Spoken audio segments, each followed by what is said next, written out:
everybody for your super chats. As here we go, man. The market is taking another beat lower right now. Be careful. SoFi down 10%. Get ready for that to potentially bounce. Almost. Well, it's not 10% yet. It's no, very close. It's going to go 9 and change right now for SMR. So look out for that one possibly bouncing as well. But Nvidia's taking us for a ride one more time. All right, man. There was a story, so maybe I haven't seen it hit the wire yet. But when it does, I'm sure the guys will get it to you right quick. But we did hear it on our ear. We haven't seen it hit the wire with regards to Nvidia. Remember, CS is ongoing, so you're going to get lots of headlines all throughout the day on many names. Yeah. ONDS just broke the high today, so I jumped into that one as another day, another high for ONDS. We're going to go to Joe. Oh, I can see Joby. Let's go. Go to Joe and Obi. Joby for you in the midday. Raise the roof, Obi. We raising the roof, baby. It's a long introduction. What's going on, everyone? Yeah, we raised the roof today. Why not? Because you gotta have a little bit of fun once in a blue moon. No, every day. Yes, exactly. Every day, man. You gotta live life to the fullest, regardless of what's going on. I hope everyone's having a fantastic Tuesday. Obi was telling me about his journey on the way in. Take the car. Obi. yeah. No, that's true. Yeah, it's true. It's a negative EV to it's make negative. that many It's negative for sure. And you don't get to focus, and you don't get to kind of prep in the morning. I like that. I miss the old journeys in. But guys, nonetheless, let's do a little bit of roll call, and then we're going to get right into the names in which we are trading here today. Let's start it off. We got Tony, Frank Trade, Dollar Bill, y'all, Jay Walkin, you know who it is, Mike P, The Rider, Ticker Checker, what's up, brother? Robert Louisi, yo, what's up? Oh, Robert Lewis, sorry, brother. Who else do we have? Johnny Fishbone, Jay Cleone, couple more, T. Brucker, James, John Zuver, 420 Bud Monster, you know he's in the house. Joey Optionado, what's up, brother? Mix Master, who else do we got? What's up, Joe? Look at 73 jab. You're throwing those jabs out there. He says, I'm not gonna repeat that, but it makes me laugh a little bit. Joseph Optionist, Bash Bro, what's up? RC Concepcion. Joseph Brown, what's up, brother? Green Day, Wealthy, G Monkey, what's going on, everybody? Enough is enough. We've done our roll call. What's really important here is the market today. Next to me is my guy, Obi. We're going to do a quick rundown because I think both of us have a lot of things going on right now, and we want to talk about them. First things first, IBIT, patience. I've only taken 3 trades today. We're going to go over this one right now. We had our first attempt here on IBIT. You can see that over here in the left part of my screen. Take a little bit off, stopped out, break even, let the underlying sell off, be patient, wait for some buying signals to come into play, and then sure enough, we take an additional trade. Is it the best entry? Absolutely not, but risk profile, definitely in check. Make sure you guys are writing everything down, play by play. That's what we like to do. We're gonna go back to Adair, and then Obi is gonna go over his trades of the day as well too, guys. Spent a while looking into this Nvidia story. The only thing that I saw, and I saw this a couple times on X, right as, again, we heard that there was an Nvidia story, people talking about how Tesla's down after Nvidia's autonomous vehicle announcement yesterday, so it could have just been that type of announcement. I'm gonna be honest here, I've seen nothing approximating a new story on NVDA anywhere on X or in the news since we had that. So I just wanna keep you guys posted. It could have just been something coming down the wire. I will continue to look into it. If there is anything, I will keep you posted. Again, we're all supposed to have Lisa Su do an interview on Bloomberg TV, so if there's anything of note there, I'll let you guys know as well. That's supposed to start around now. Back to you. All right, guys, I've been trading IBIT, SMR. Obi, what have you got today? Let's see. I got 3 on the docket today, and we can go through them. But I want to start off with saying this. Albuquerque has been absolutely amazing. Albuquerque. ALB was kind of running off the open. My attention, one of my pod members brought my attention to it right there. And beautiful reversion coming right back in.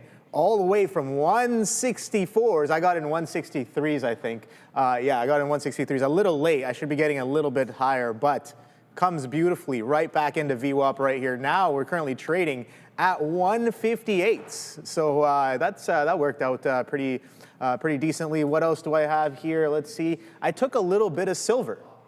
What's silver up to? All right, so silver finally broke out. It broke out of that 72. So I was watching it coming into that this pre-market range high right here. Here, I can make a bigger screen. Yeah, let's get that bigger.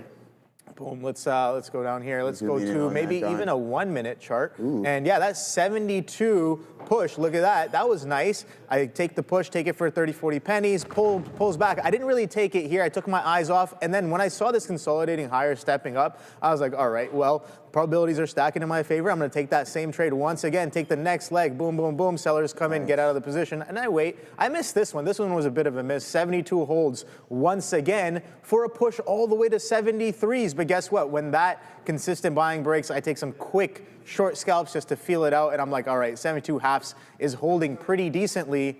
Don't really get involved after that. But silver was a great one today, breaking out of that 72 high that we saw just a couple of days ago. So that was one of the trades. Yeah, 73 was the previous high last year. Yeah, exactly. OKI, Kerr, 12 in the chat. Yes. So yeah, I'm looking for that continuation, man. Every single day we've been stepping up, and it's been absolutely beautiful there as well. And Amazon. No, boy. Amazon, I did attempt the short. Now, yesterday, I did spend a little bit too much risk getting short on Amazon, but that's fine, you know, stayed within our limits. But I tried again once again today. What I realized was today's trade on Amazon was the prior day high breakout. So take a look at this, man. Yesterday, also, another trade that I missed, I was short Pepsi yesterday. Pepsi continuation today is happening and working out perfectly fine. And then CVX was something we should have had eyes on where, yeah, the selling came in. We got a little bit of reversion there, but that selling came right back in exactly where it was yesterday, breaking back below prior day's close, breaking back below prior day's consolidations, and now breaking back below prior day's low as well. So pretty much wiping all of that bid that reverted that morning action there as well. So CVX and Pepsi, I should have definitely stayed involved. Again, Venezuela-related trades there on those two names. But Amazon, this is what I want to talk about. Yesterday, absolute strength off of the open, 230s breaks, and then pushes all the way up. The high a day yesterday was 234s flat. To the whole dollar right there. So we could not get past that 234. If you guys were watching, I actually stopped out of my short, one of my shorts here, re-engaged, but 234 did not break through. Guess what happens when we come right back into that level today? 234 breaks, we look back for a little bit for about 50 pennies, but then we're off to the races. 238s, giving you almost $4.50 off of that opening range break as well. If you took the actual opening range break, you got about over 1.7% of a move to the upside. We're taking a little bit of a turn. The market's pulling back right now. So I'm watching, I'm waiting. The reversions have been nice. I didn't get involved in a lot of them, but it seems like the reversion on the market was absolutely beautiful as well. So that's all I really have on board right now. Let me know what you guys are trading. Let me know what's in play for you guys, and we can take a look. I'm just looking at some of the Mag 7 here. None of them reverted as cleanly as the futures. So that's why I didn't really get involved in any stocks there. But again, sometimes I just gotta be like, all right, if the market's reverting, just hit some TQs, hit some SPY, and you know, call it a day there, and take a shot. But that's all I have to say for what I've done in the morning. Let's get started with the midday trade. Yeah, man. Yeah, let's get this rocking and rolling. I mean, we just got stopped out. Ryan O'Day. Let's pull it up here, guys. These are the names that I'm looking at. Just really starting to fix my concentration on a handful. We have silver. Obi, I want to talk to you about silver momentarily. I just find that the price action is so much cleaner. There's a lot less tomfoolery going on in GLD and SLV, and that's why I enjoy trading it quite a bit here, guys. A nice little bounce we're experiencing here in the TQs, a nice indecision print at the lows on the 1 minute time frame. Now you're starting to get somewhat of a rebound. I got stopped out of IBIT. We're going to keep our eyes on for a potential third entry. Our first two did work for us, so why not take the third attempt, especially if the market wants to rebound. This is a really nice, Gorev, where are you? Long 5 minute. All right, there's a nice print there on TQs as well too, brother. So a nice little move. The prime entry would have been off of this 1 minute candle. I talk about paying attention to detail, extremely important. Now you just need to have you have to just take it. I was going to say something else, but we'll save that for another time and private conversation. But at the end of the day, a nice little bounce there in the TQQs. Ryan O'Day saying he's long IBIT. As long as we hold this 52.93, I think we're going to be okay here, guys. Hold on. Let's see what we can rock and roll and get up to here on IBIT.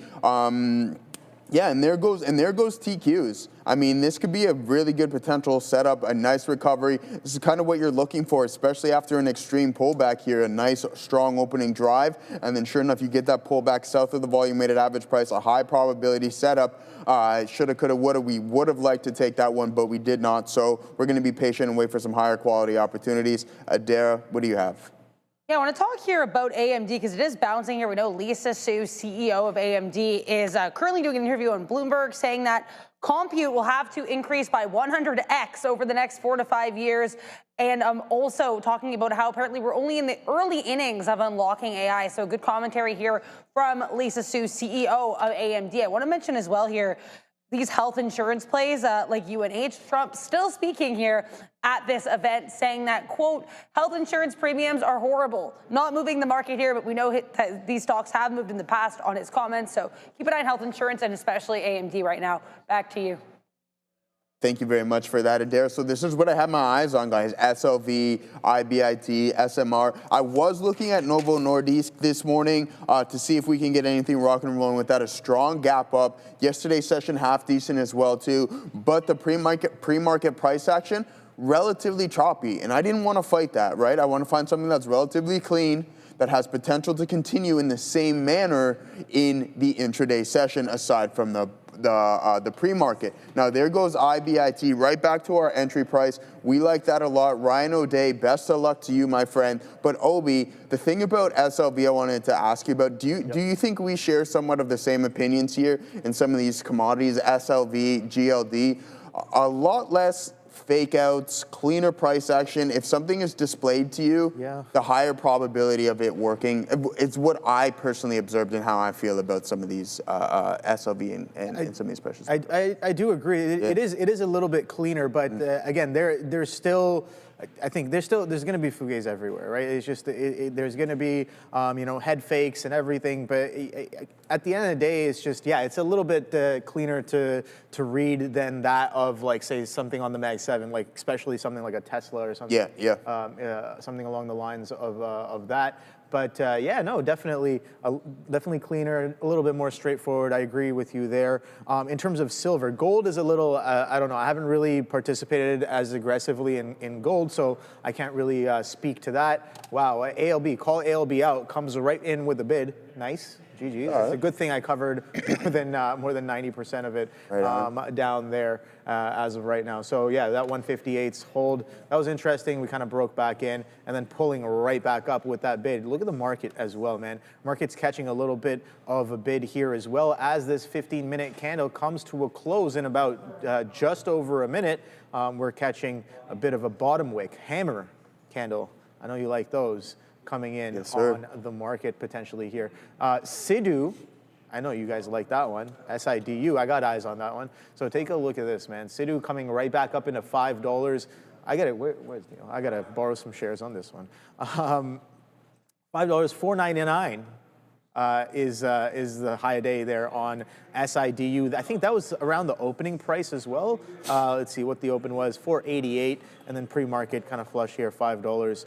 This was a beautiful short here, coming in off of the open as well. Boom, boom, boom, boom, getting short in the pre-market, and a beautiful puke right off of the open. But we're getting that reversion coming in on the day today with a bit of a bounce. Holds not once, twice, 3 times, 4 times, just sub $4. So around 490s, 386s is the 390s, 386s is the ultimate low there over the past session there, pre-market and after hours included. So catching a bit of a bid, reverting back to some prior days levels here on SIDU. This thing seems like it's not done, it's not over, right?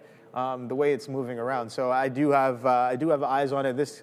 If this continues to hold on even on lower volume and then starts to push some of those highs, man, some of these swing shorts are going to get slapped for sure. And that's more opportunity. Again, intraday, I like to go, both ways, long or short, doesn't really matter. But the fact that there's going to be so many participants offside, I think the longs are going to be good, the shorts are going to be good.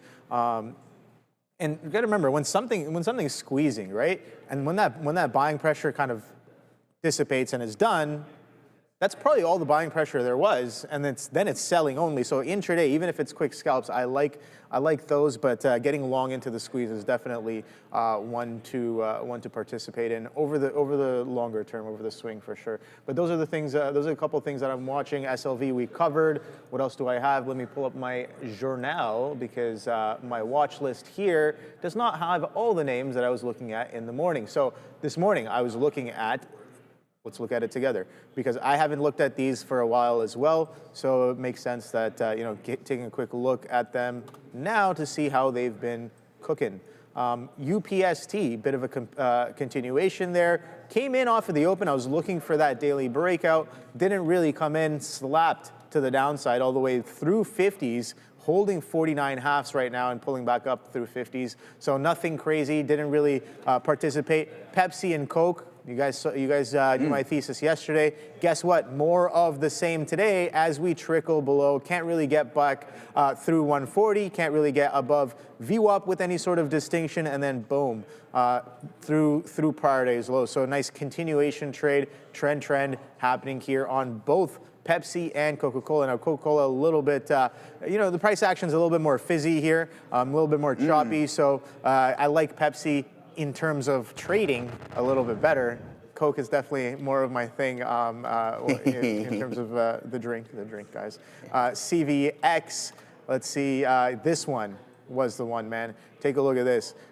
The same kind of selling from yesterday's open comes in today, breaking back through prior days, pre-market lows, prior days close, any sort of consolidation levels that you might have marked off. The VWAP reclaim maybe 163s. That seems like that was an interesting area. That's the first time it pulled back after the reversion and then held a bit of a bid for another leg up. And we see that comes into confluence here with a little bit of a chop. 163 is holding as resistance intraday for the continuation leg down. So that kind of worked out pretty well. NBIS I had on watch. Let's see how Nevis Group is doing. Okay, so the daily breakout on this actually worked, but it came in after a shake and bake, right? This one, I was looking at what? The daily breakout at like 96s or something? Yeah, right there. Okay, so let's go to a higher time frame. 96s, Joe, look at this. Right here, prior week high, prior day high. So the trade is just to, take the continuation long, but look, it's not going to be easy, right? You can't just hit it long at that price and be like, all right, this is going to break out. It comes in off of the open, gets slapped all the way down to 91s and some change, and then it goes on for the second leg, but guess what? This 96.67, 67 becomes even better the second time around as it pushes. And look at that, 96.67 takes you all the way for a 100 test. I wasn't watching it. A beautiful reversion all the way back down. And then silver I already covered. We already kind of took participation in that. 72 daily breakout was that one. So that's pretty much all I had on my watch list. What's going on, Adair? Keep an eye here on AMD, which is continuing to attempt to bounce here as we get more comments from CEO Lisa Su. During this Bloomberg interview, she's saying that demand for AI in China is high and that apparently the company is working with the U.S. government to find solutions. She also talked about their new MI455, which was debuted or unveiled yesterday at the CES 2026 event. Lisa Su saying that this chip is, quote, pushing the bleeding edge of capability. Back to you. All right, right on. Party on Garth here. Let's see what else we got going on, guys. I think it's going to be an interesting session. Market's starting to find its way. We got a little bit of a pullback. That 5-minute hammer candle in TQ is a thing of beauty, that's for sure. It's starting to work out relatively well. Let's see if we can break through the volume-weighted average price on this breath here back to the top side. We're still forming those consistent higher lows, guys, so that's something positive here. Boom. Check this out, not too bad until that trend breaks, then maybe we can continue to the northeast. Now, Ryan O'Day, so I had this line marked out from before. You see this buying pressure? Let's zoom in a little bit here so you can see it a little bit more clearly now that the rain's gone. hammer, hammer, hammer, three 5-minute candles to the top side. I'm like, all right, let's get involved here. But I had to keep an eye on prior resistance. That was putting us right at some of these pre-market zones and an intraday base. You can see that we had the ability to breach through it. We take a little bit off, but now we're starting to head right back into the downside. So keeping an eye on your risk to reward is extremely important. Also, keep an eye on SMR. This is giving me curl over feels here, right? We had a nice strong move to the downside. Now we're starting to climb a little bit higher, but the volume by time is really starting to cool off. And what I think can happen is if sellers step right back in here, guys, boom, a nice curl over to the downside. Look at this volume print start to step in here on IBIT. We need, I like this. So what we would want to look for here is a nice, an additional volume print on the 1-minute time frame, and then an indecision candle via price action, and then maybe we can take an additional attempt. It's worked 3 times for us so far. How many times have I traded it? Twice. It's worked twice for us so far, and sure enough, why not take another stab? 3rd time could be a charm. As for everything else, guys, let's see how your day is going. We talk enough about ours. OB will get everybody in the chat participating.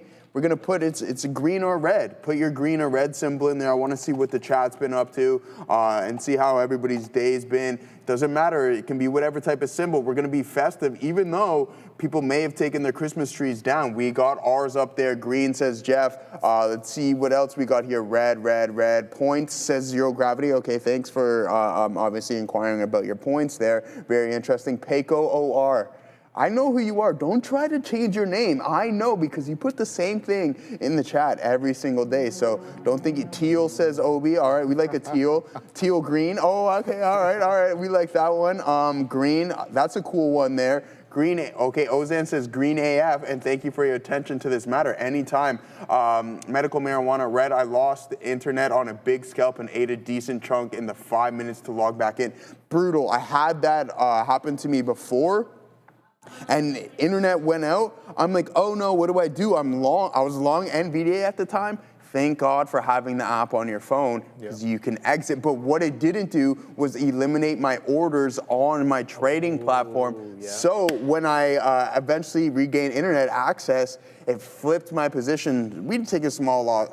We lost a little bit of our gain on that, but always have your backup plan, right? Like if your internet or your platform cracks, make sure you have your phone or something where you can exit or manage your position. It's extremely important. But what's even more important is what Adara has for us right now. Just keep an eye here. NVDA CFO, so not CEO Jensen Huang, but their CFO, whose name I believe is Colette Kress. She is speaking right now at an industry conference saying, quote, the company feels very solid about their supply chain as these Vera Rubin chips enter production. So again here, when we were talking about what's that event NVIDIA might be at, it was not CES, it was NVIDIA CFO at an industry conference. If this is CES, I'll let you guys know, but the wording of this makes me think that it's not. We know there's industry events throughout the day and week regardless. Also, Morgan Stanley commenting on Apple, it looks like. Unclear how new this is, but I'll mention it regardless here. Morgan Stanley noting that Apple is apparently discussing adopting STM Electronics LiDAR sensors for their iPhone 18. Back to you. People in the chat are asking, why is no one really talking about Tesla? We can talk about Tesla. Let's pull it up here for you guys. To be honest with you, I'm kind of swaying away from the tech trade right now. That doesn't mean, I like trading my TSLL and everything along those lines, but I just feel that it's not really overly in play. We're just stuck in consolidation. So let's head over to the 5-minute time frame. Yes, Tesla is continuing to sell off here with some nice bottoming signals. Doesn't seem to be working out too well right now. There is TSLA. This is our scanner as well. So these are going to be NVDA, obviously, typically at the top of its class with 75.8 million shares. But there is TSLA looking like it might find a potential bottom. Yesterday's session, not too bad. Okay, I'm surprised by that. I wasn't even looking at it really. Sell a little bit in the post market, and then in the pre, you consolidate, and then sure enough, quadrink to the downside. Let's go through a couple more of the other bigger names here and see what they're up to, because I haven't even looked at AMD. I haven't looked at Nvidia. I just don't want to pay too much mind to them. I want to find other sectors that are most definitely in play. Are the reason I'm red today not working so far? Gaurav, yeah, exactly. Sometimes that happens, brother. When they work like a beautiful thing, but when they don't, they can give you a world of trouble, and you don't want to try too many times. I think after a couple attempts, it's like, all right, they're just blowing past these prints. Buyers are getting dominated by the sellers, and you want to avoid them. So there's AMD. What has Apple been up to? Okay, some nice prints there. We took one trade on Apple yesterday. Didn't work out well. Those are some nice signals, but you can see sellers step right back in immediately. And there's an aggressive move to the downside on IBIT. We'll run through our scanner right now. Guys, AAL looking pretty good. This is always popping up there for a $16 name. SMR found somewhat of a recovery, but this was the curl over I'm talking about. You can see sellers start to step right back in. Amazon, what are you up to? New HOD. And I want to see what our friend Netflix is up to. Not so much our friend here today, as you open up around $91 and trade down to south of 80. South of 90s, so that's not too good of a look there on NFLX. Daily even looks more disastrous. The swing trade game not going too clean for me right now, considering our previous two were in IBIT, and now NFLX around 93.44 is my exact entry price. Not looking too good. Maybe we have to step out and get a better price here on NFLX, OB. Yes, sir. So, adding a little bit here to the ALB now, I'm pretty much willing to give this roughly to break even. Staring at silver here as it does the sideways consolidation, the question becomes, can we step up above 73s? 72 halves have been holding, 72.20s, and we had a little bit of a push back down into VWAP there, held VWAP pretty decently. So maybe some structure holding above some prior day's highs. What's up, Adara? Just be aware here, Trump talking about meeting with companies from two pretty key industries. First, health insurance companies. He said he'll be meeting with 14 insurance companies in, quote, a few days. He also teased this at the end of December. He also said he's going to be meeting with oil companies. So, again, that would be related to Venezuela, which he kind of hinted at as well. Here is CVX, not moving too much on this. We'll take a look here at UNH United Health, which is not moving too much either. Again, health insurance and oil companies set to be meeting with President Trump. Back to you. Right on, right on. What do you got going on there, brother? Nothing much, man. I'm just staring this Albuquerque down pretty closely as it's coming right back into my average. So I don't necessarily want to stay involved. More than willing to get right back in on the next trade because I've been trying to get wrap it around my head that I don't need to necessarily lose on the position or take a hit, or I'll do my best to try to lose small, because where's the next trade, right? It kind of goes back to having that confidence of being I know I have the ability to take the next trade, so it doesn't matter whether this current trade works out or not. Who cares? It really doesn't matter. So where's the next trade? But I'm watching this, kind of staring it down. If it comes back in, it comes back in, and that's fine. I do have a stop in, but I don't know if that stop's going to get hit right away. So we'll be a little patient for that one. But yeah, a lot of the market looking a little bit blood red here as we've done more than a 50% reversion back to the downside here. In terms of chips, yes, I definitely have eyes on AMD. As we heard from Adara, that Lisa Su is potentially, she's saying some words right now. So seems like more sell the news event maybe, but you also have to consider that the chips are kind of selling off as well. Tesla. Yes, Tesla is selling off pretty nicely all the way to the downside, making some fresh lows as of right now. So trending down. The sellers are definitely in charge in this name, man. I talked about that 500 failure to follow through.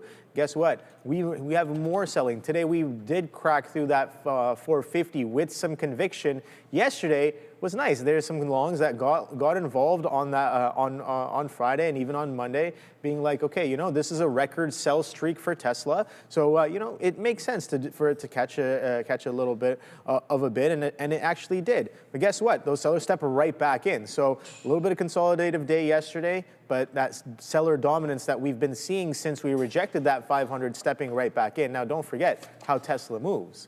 Tesla has some very long legs, and they're absolutely beautiful, right? So you gotta maintain that perspective and be like, okay, you know, that kind of range, that average daily range, that average weekly range does exist on Tesla, and it can have these like $50 to $100 moves and still hold prior structure. I'll tell you what I mean by that. When you go to a weekly right here, and yeah, I've taken off all of that. Let's take off this VWAP as well. Look at the extensions on here, right? This is still holding this trend. If I were to draw a trend line right here, we're still well within this weekly trend, and that could come all the way down to, I guess, about 420s, 400s, before potentially continuing to hold this trend. If we break that trend, yeah, we got some structure at 360s, we got some prior highs. 400 is going to be interesting, obviously, and this prior dip down to 385s and some change, that's going to be interesting as well. If we do break that weekly, monthly trend that we've been holding on Tesla since I guess April, yeah, that was the presidential bid announcement. Hey, there's 73s again on silver. Let's see if we can break through this convincingly this time around. Market's taking a bit of a curl here as well, so I am keeping that in mind. And I'm looking for potential long on Tesla, but Tesla, there's no sign of buyers stepping up on the day today. We did have some bidding a little bit earlier. We got to VWAP. This is what I'm talking about right here. Let's throw VWAP right back on. This is the buying right here. So right here, around 10 o'clock, we bid from 435s all the way up to 439s, and then seller step right back in off of VWAP for a nice continuation through what was then the day low. You can see right there, that was a great trade as well. Look at that volume coming in. People definitely slapping the bid on that day low breakdown, which also confluences with that 435 level, which might have been interesting in the past. And then we were getting 431.50s as of right now. We got some breaking news with Adara.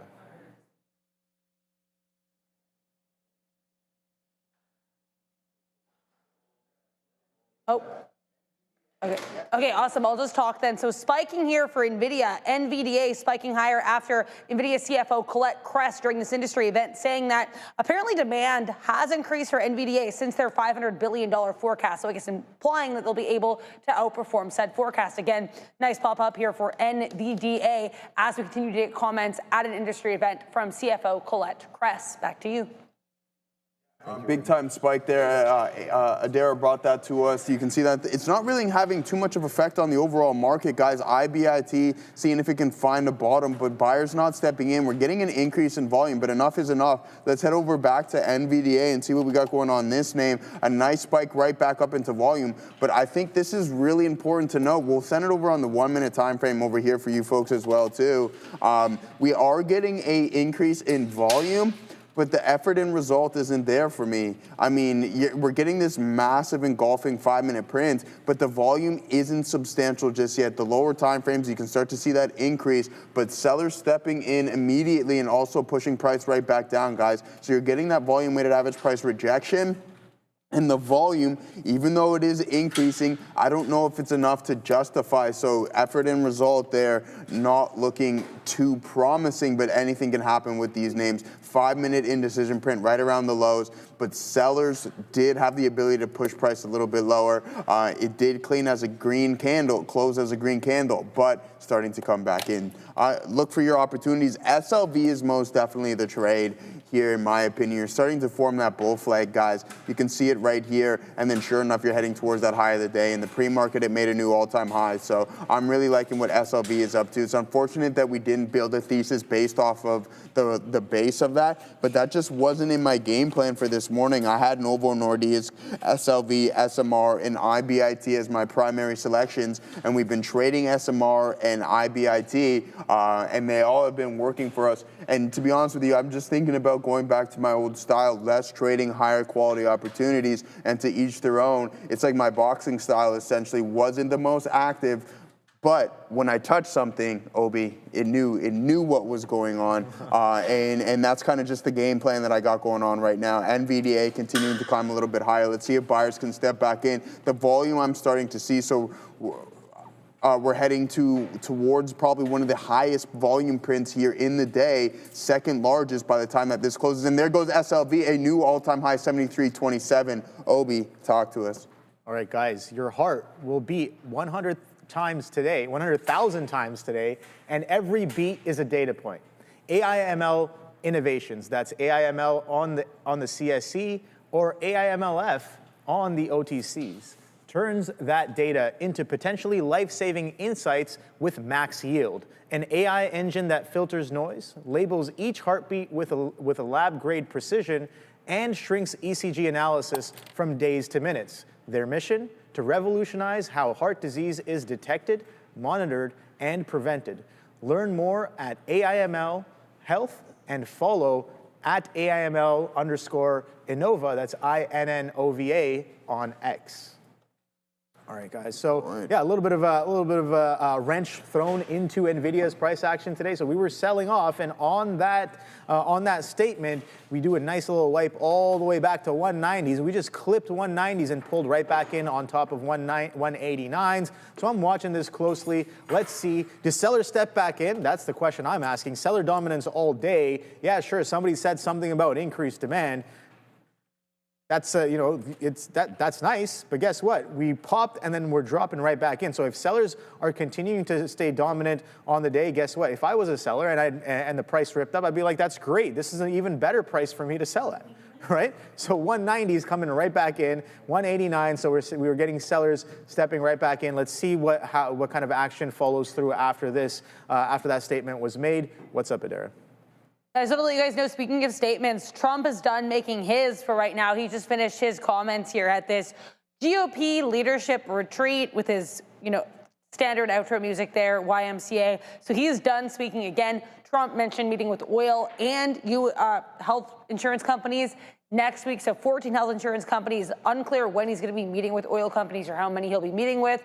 But again, that's, I think, the biggest sectors to watch. He also did mention defense, specifically mentioning Boeing and saying that he's the best salesperson Boeing's ever had, but they need to be making planes faster with all these deals that he's been making. Again, using Boeing as a bit of a leverage point when it comes to some of these trade deals. So here are, I guess, a quick summary there of Trump's comments. But again, he is done for the day, at least on camera. He does have a policy meeting later at 2:30 p.m. Eastern, I believe. To my knowledge, that's not going to be on camera, though. Back to you. Right arm, right arm. So yeah, I mean, I don't know about trying to find a bottom here in Bitcoin yet, guys. That selling pressure is really starting to increase. I'm looking at SMR, and this is what I was talking about earlier. If you guys can pull up your SMR charts and see what you got going on. But I told you about the strength within this pullback here, and then now we got that turtle shell type price action and starting to curl back over. I wouldn't be surprised if we head towards the low of the day as the momentum is slightly starting to increase here on SMR. I don't want to eat my words too quickly here on IBIT either, as continuous prints are starting to be formed. You can see this hammer candle here. You got a nice little pop to the top side. It would have been more ideal to obviously catch the lower end of the range, but that wasn't the case in our position. But what we did is once we got out of this one, we were patient enough to wait for this, and then we've seen more indecision off of the lows, and then we were fortunate enough to get a nice little bounce into some prior support levels that did act as current resistance, and then we reject aggressively. So we'll keep our eyes out on this. A beautiful move in SLV. SMR is getting that curl over that we were talking about not too long ago, and then here's another indecision print on the 1 minute here on the TQQs. This could be a potential good entry as well. I don't know. I was trading this later in the day, and I think I'm going to stick to that narrative. Once again, I don't want to eat my words too soon, but I like trading this later in the session, and I mean post 2 o'clock, right? So anything after 2 o'clock, maybe even 1 o'clock, just allow some of the volatility to cool off a little bit more, even though it typically does after the first hour, hour and a half or so. So that's kind of just my game planning right now. We'll write things down. We'll try to come up with some sort of plan. But you have to be nimble, as Neil was saying earlier this morning. You can have your game plans earlier from last night, or you're marking them out in the pre-market. They may not always come into fruition or set up exactly how you would like them to. So you have to be able to adjust. But that doesn't mean just start button mashing at the end of the day. You want to find something, be patient, and then wait for that higher quality opportunity in order for for you to get involved with the name and try not to fight the trend. These pullback plays and these retracement plays are obviously really, really attractive at times because you can get some aggressive moves to the volume weighted average price, and that's kind of what I'm looking for right now. SLV, it's a trend joiner in my opinion. Neil mentioned that as well this morning, so keep an eye on the continuation here on SLV as it's tapped into a new all-time high.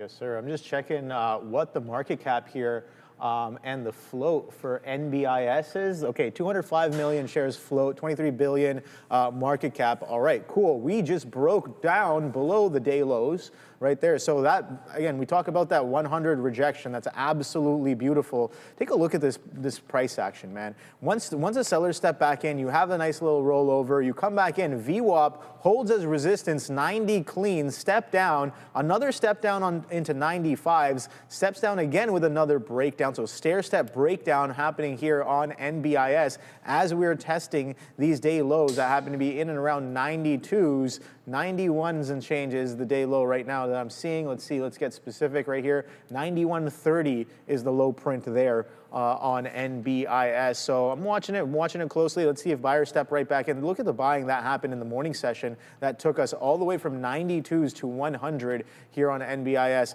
I'm questioning, how far do we break down? If we do break down, there's definitely going to be players who hit the day low breakdown as well. And if that does not work, if that stops to work, then guess what? They're going to be covering, and then I'm going to be looking for more buyers to step in, and then maybe we'll have a reversion on our hands, or we have a follow through and we break down and we just crack all the way lower.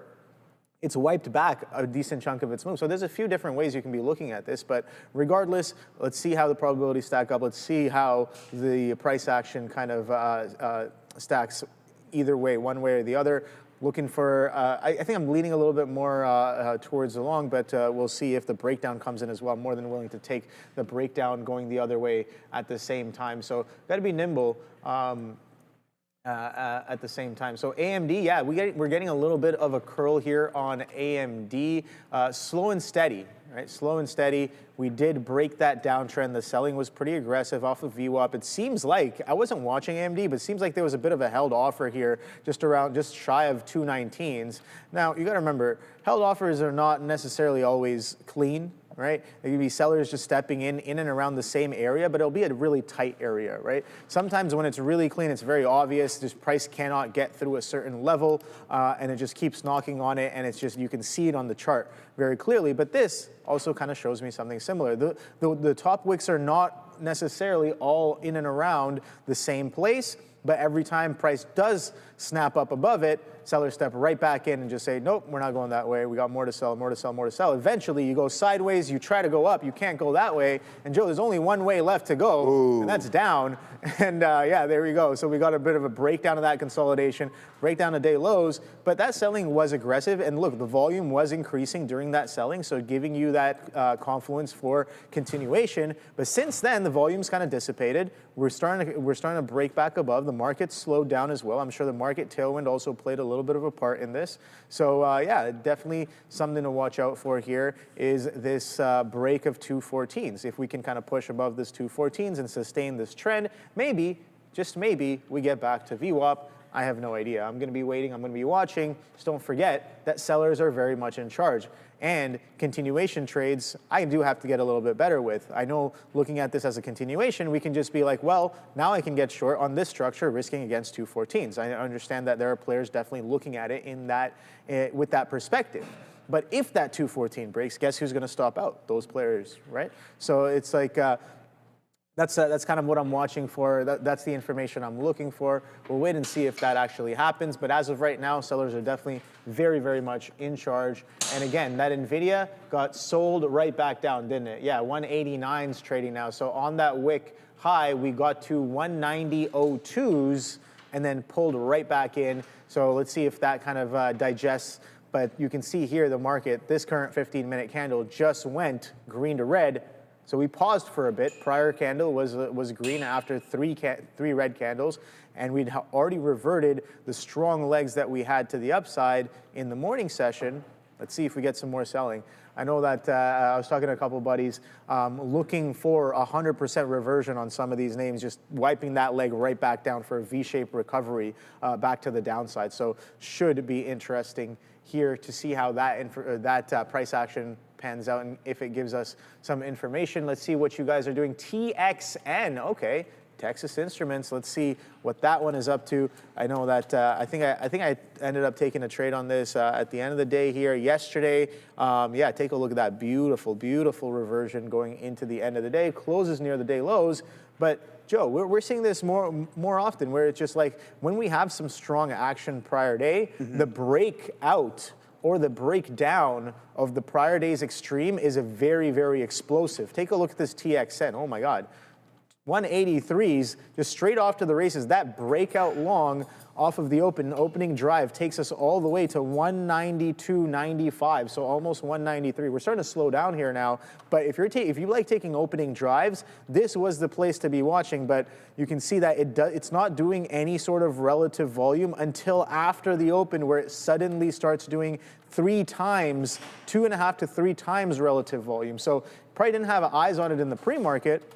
But if you have a relative volume scanner off of the open, you would have definitely seen it come up on the scanner there. And what a crazy move on this one. So shout out to you for calling this name out. I'm going to be watching it now because this is a little extended for me as well. Maybe we're poised for a bit of reversion. I don't know. But we'll wait and see. But thank you for that. I'm going to put that right up on my watch list. Another stock that is slightly overextended on the day today. Right on. All right, man. As soon as we get to go, we're heading over to Adara.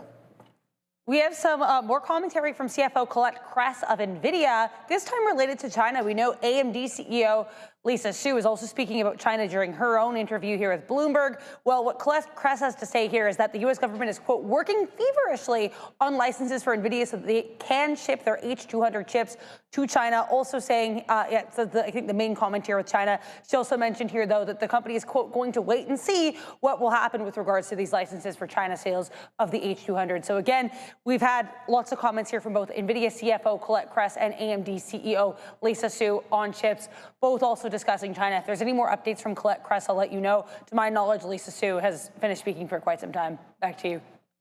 Great stuff there. We'll head over to AMD, guys. We'll take a look at IBIT. As you can see, well, you can't see it here, but on my notes, I'm just writing down that we have multiple occasions in which IBIT is breaking through some of my signals to go for a potential long. Could this be the one? I don't know. I would like to have this 5-minute print close as a bullish candle, but we do have the TQQs holding up this trend line, guys, so not too bad of a look there whatsoever. Risk profile is there. And there goes SLV with another indecision print off of this pullback and bouncing right off of it. So when we talk about strong underlyings, this is it here. SLV, indecision print, nice little bounce. This was the golden opportunity in my opinion. But here we go. We have IBIT once again, could have formed almost an isolated pivot. If this closed as a bullish and you get that, you get the following 5-minute candle to open up at the previous high, then I would take that all day, every day for a potential long. And then what's that next zone that you're looking for? Go through the lower time frames and even onto the 5-minute and look for that next level of support or resistance. And sure enough, it looks like it wants to break the low of the day here, guys. So no continuation in Bitcoin's yesterday's strong session.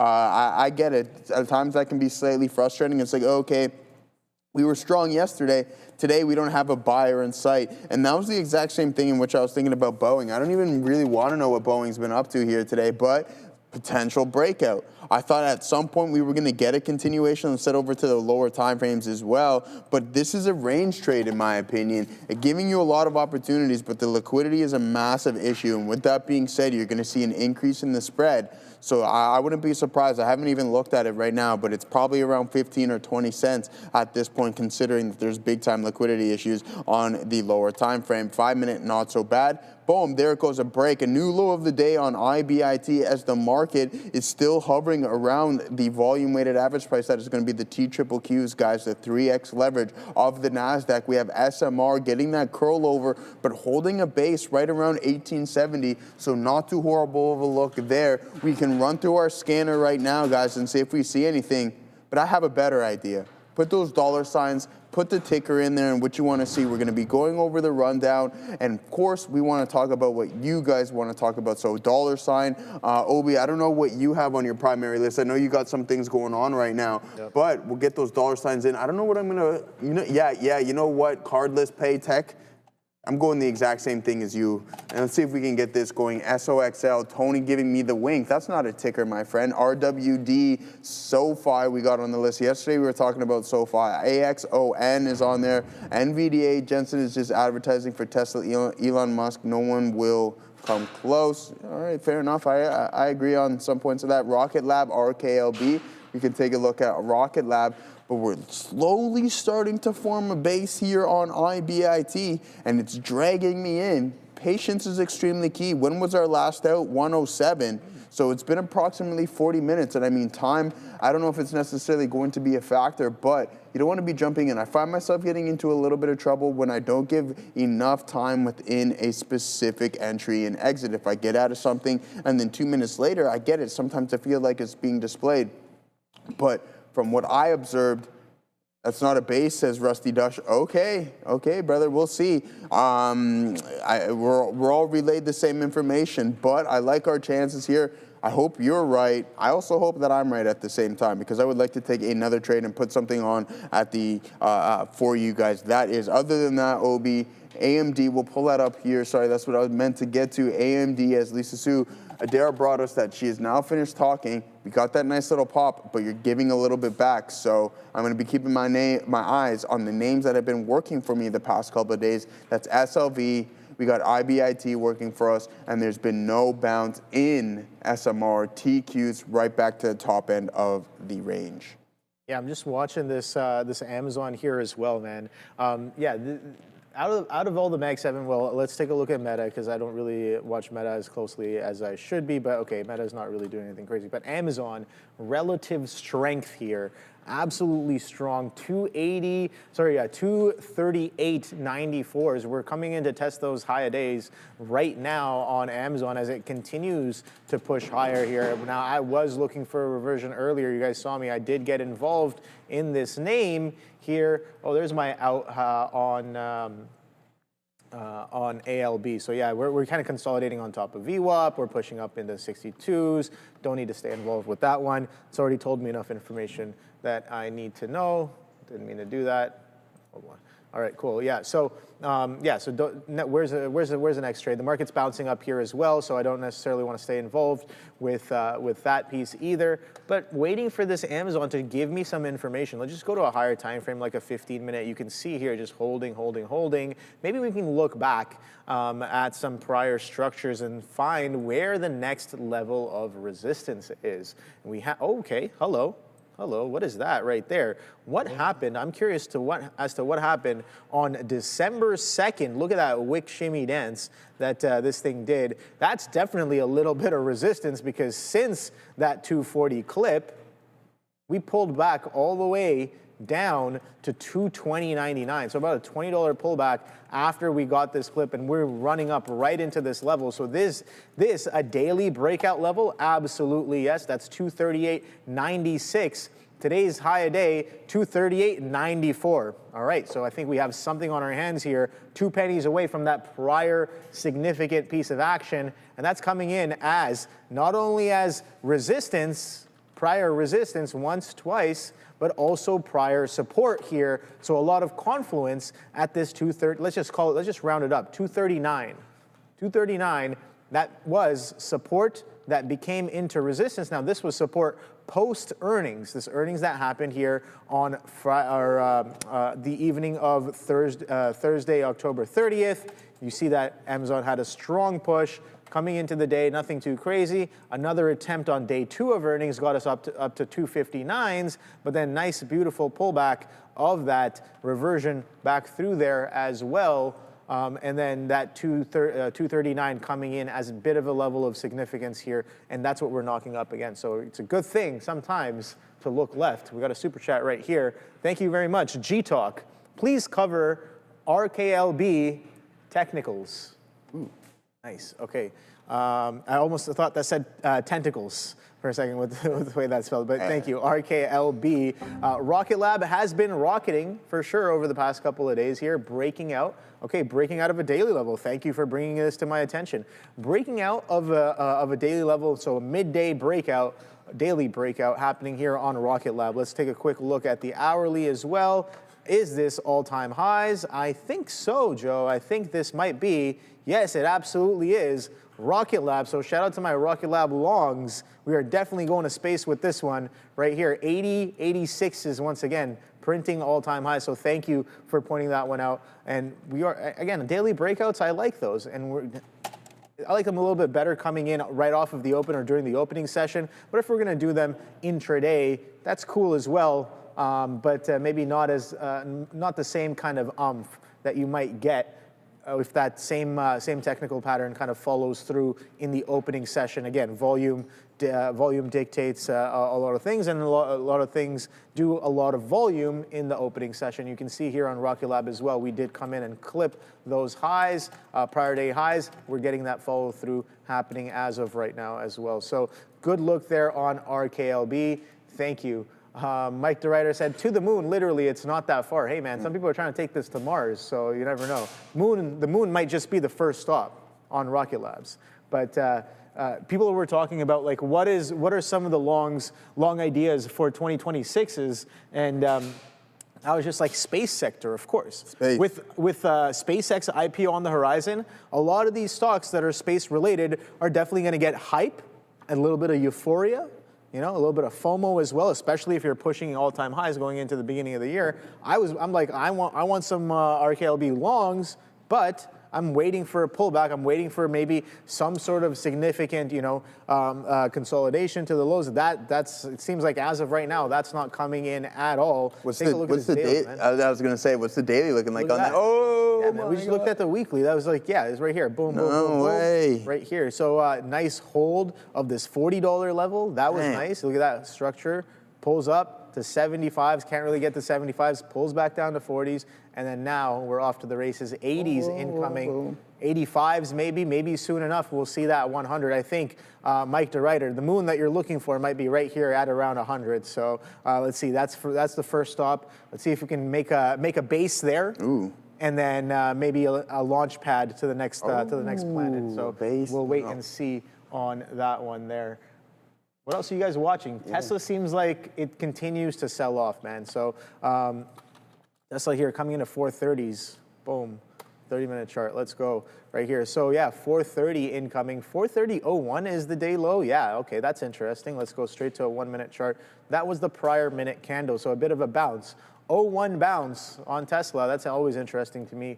And 01 bounce gives you about 50 pennies there. $430 clean. A bit of a test on Tesla happening right now, but you can see the market, man. The market's kind of weak on the day. This little pop just now on this 15-minute candle is getting sold into with only about 2 minutes left for that minute to close. So decent opportunities here in this market. Look at that ALB kind of trickling back up to 162s. I know a lot of people not necessarily looking at this name, but it was just brought to my attention, and I participated in it, and I think it's done now. So where's the next trade? I should probably just take it off my radar and move on to the next one. Let's see what the chips are doing. Let's see what some of the stocks on my watch list are doing here. Nothing too crazy, man. You had to get involved early. Otherwise, I didn't get in. It was either you get in early or don't get involved at all, right? So I think those were my two options today, and I did get involved in some of those things a little early, but I'm waiting, I'm watching. SoFi rounding out. Icon saying Mike DeRuyter. Okay, let's take a look at SoFi, then Icon. I remember trading Icon a long time ago. I don't know if it's the same Icon, but we'll wait and see. Okay, SoFi.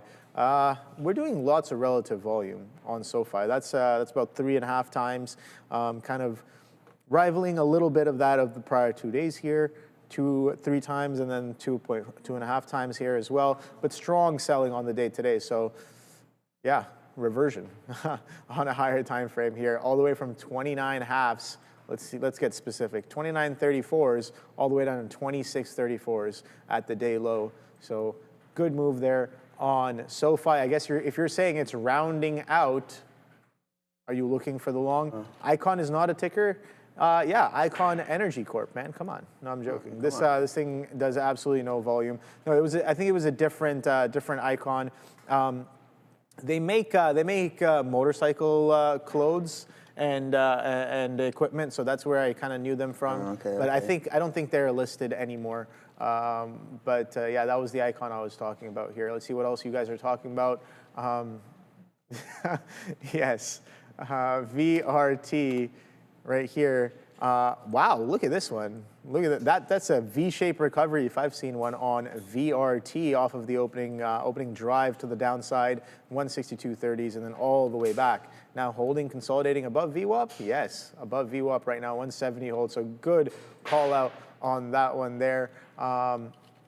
Let's see. Yeah, Bank of America has a mixed note. Adara saying in the chat. Yeah, there's what you call an Icon living. Yes, shout out to no, Jaden no, Smith. we're not shouting that out. Why? Come on. He made a couple of good songs. A couple. Name another one. Icon was one of them. Yeah, all right. There you go. There you go. Jaden Smith. Oh yeah, I dropped that Icon reference. Yeah. Well, Obi There said was that other song. Well, what is the name of it? He made one with Will Smith. Did he? Yeah. He had the verse with Bieber. He was on Never Say Never by Justin Bieber, where he had the terrible line, no pun intended, I was raised by the power of will. Yeah. But, yeah, other than that. He was there. That kid was wearing a house as a hat. Like, don't talk to me, man. I mean, people have interesting styles. Very interesting. To each their own, man. To each their own. Come on. Bieber does. What do you know about fashion? I'm joking. Yeah, exactly. What do you know about fashion? But what I do know here, Obi, is that we're going to head off to Adara, what's happening now in the Neo with his lesson of the day. I think what's certainly iconic here is this reversal we're trying to make here in the Nasdaq to try to do a bit of a transition here. We also had a lot of headlines this morning, a lot of which came from U.S. President Donald Trump's comments here. This was a speech at the GOP leadership retreat. I'll get to some of those comments in a minute, and we had some other comments from CEOs. But just to start with overall market news here, I think maybe the biggest thing to know from this morning came out around 10:50 a.m.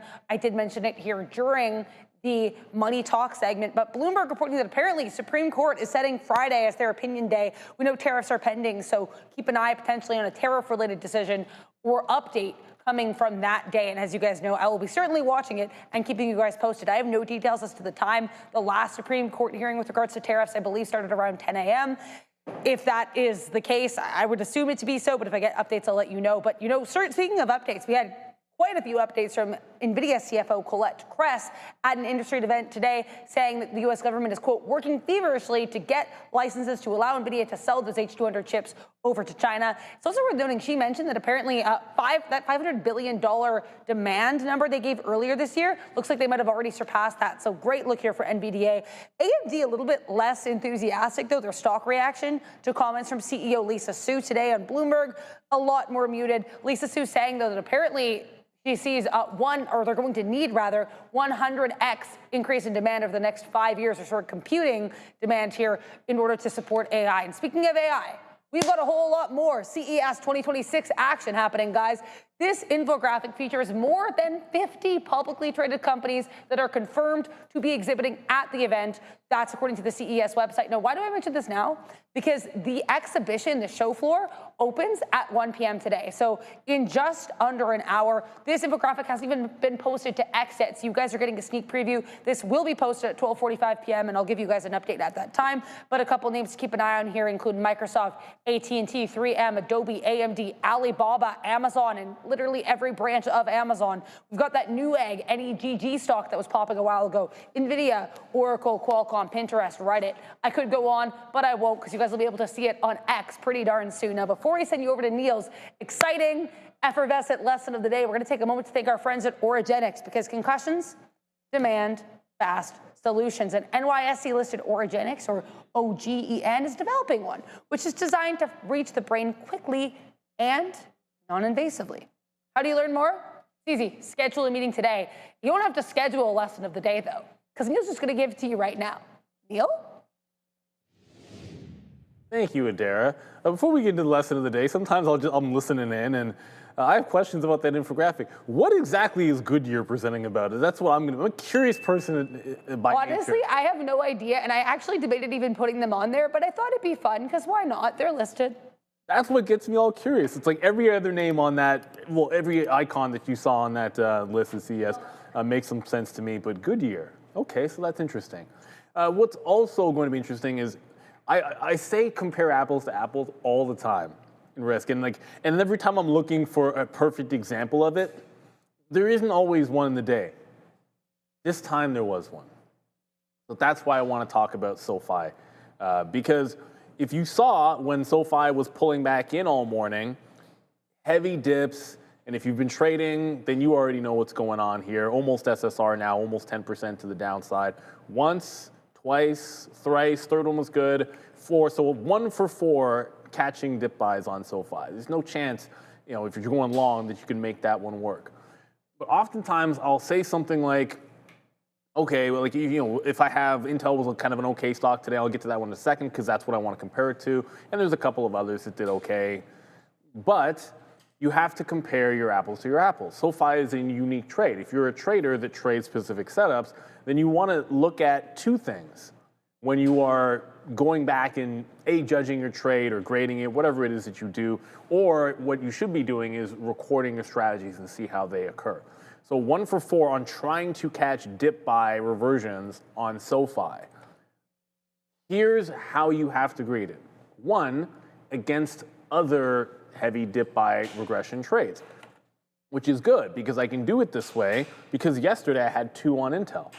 Intel didn't trend down long enough to be 4 trades, but it was a couple. It was the first green candle here, and then it will actually still have my trend line. Hey, Intel's breaking out. Who knew? And here's the trend line break. So I took 2 shots at Intel.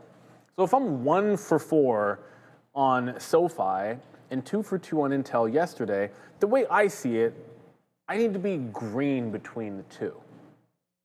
Now, even if I'd gone 0 for 4 on SoFi, I'd almost want to be like flat.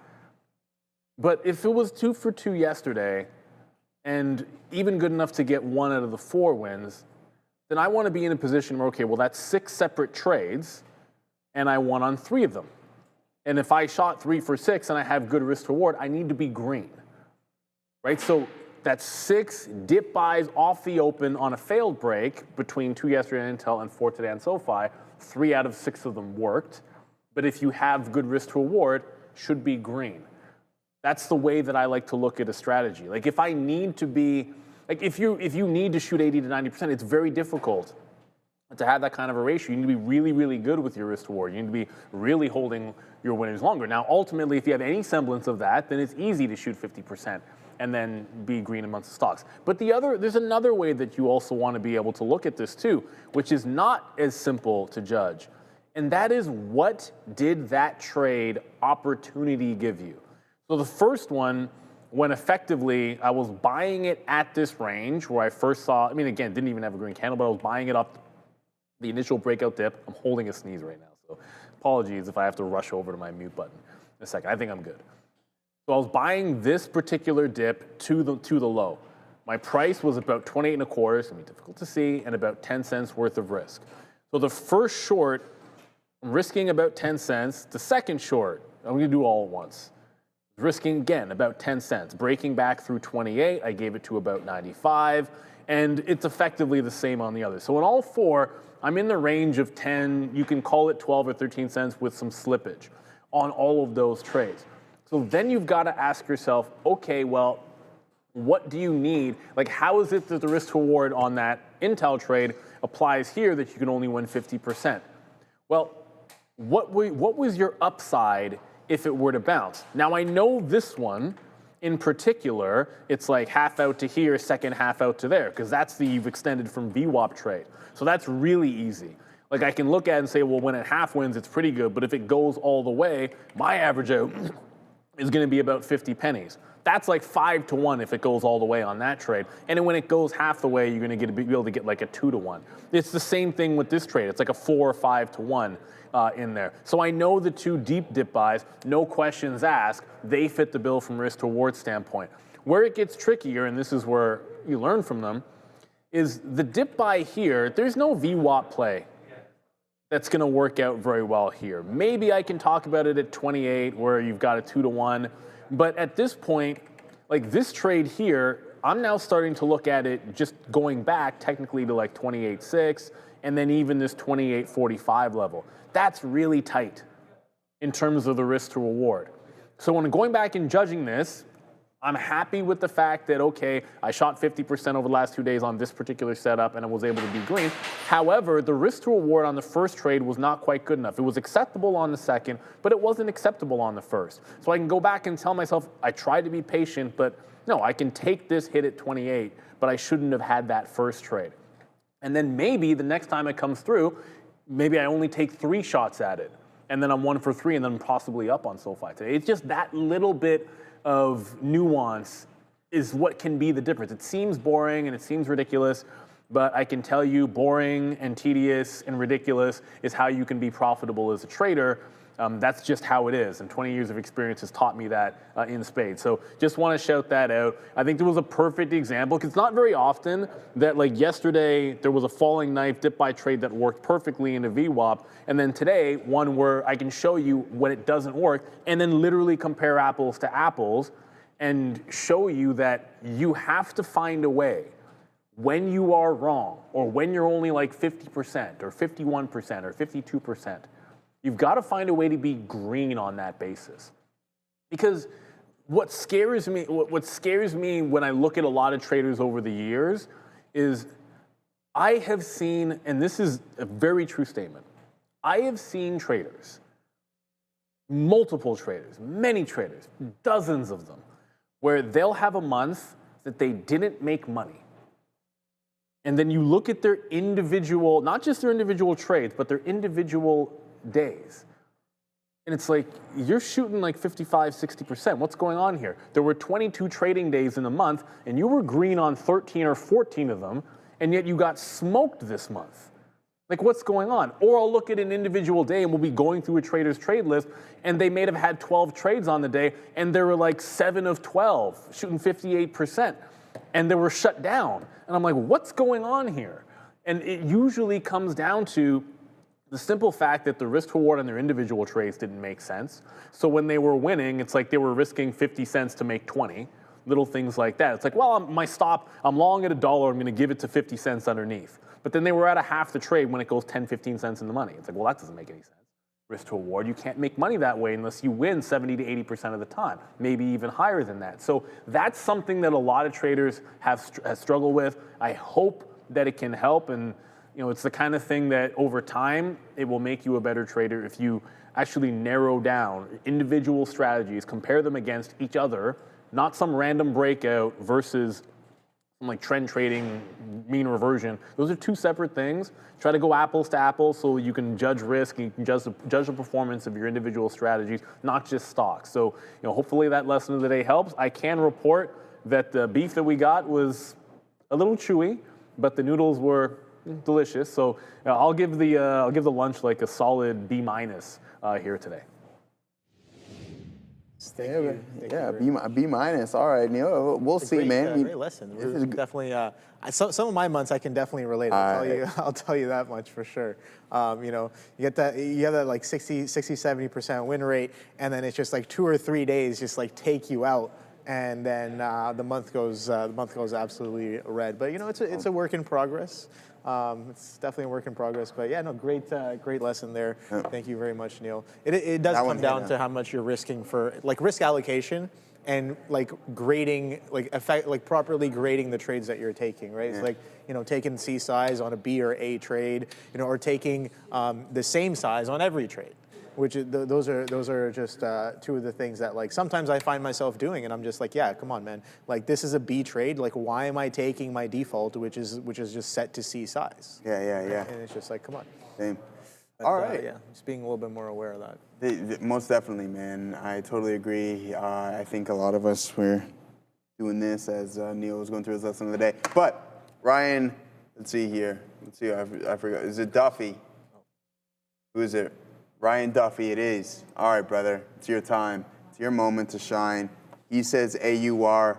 I say AUR, it's looking pretty good here on the intraday. Aurora Innovations here, guys, as it's climbing up to $4.38. Most definitely Sharif's world right here, but that doesn't even matter. Price action is price action, and you're starting to see some really, really clean, and you have been seeing throughout the intraday session on AUR. Let's head over to the daily 5-minute time frame. Looks like it wants to head and breach that high of the day, and it seems to be on that trajectory, but keep an eye out on the lower time frames, guys. That's where you're going to run into a little bit of liquidity issues. Be cautious of what you have going on there and any clean flushes. Ryan Duffy, thank you once again for those £2 of super chats, brother. A nice breakout. You can see that the volume hasn't stepped in quite yet, but maybe that'll change by the end of the day. You open up around $4, you climb up to $4.38, and that's where we're roughly trading at right now. So thank you very much, Ryan Duffy. On the hey man, it looks like we got a bottom around there, $6. As I continue to go back in a little bit of time, it's not looking too good. So Aurora Innovation up to $10. You're going to take a hefty haircut, and if it continues to climb, it's even a worst case scenario. So, but right now, it's all that matters. Here and now, stay present. Aurora Innovation seems to be that guy. All right. And as for Rusty, I don't know, Rusty, that was a little bit of a base. It wasn't the largest. We are getting somewhat of a bounce. You'd have to get a really precise entry in the 40s, I think, to make it anywhat attractive. 52.60s was a good out. That gives you 20 cents, especially if you're going to risk 10. That puts you past the low of the day.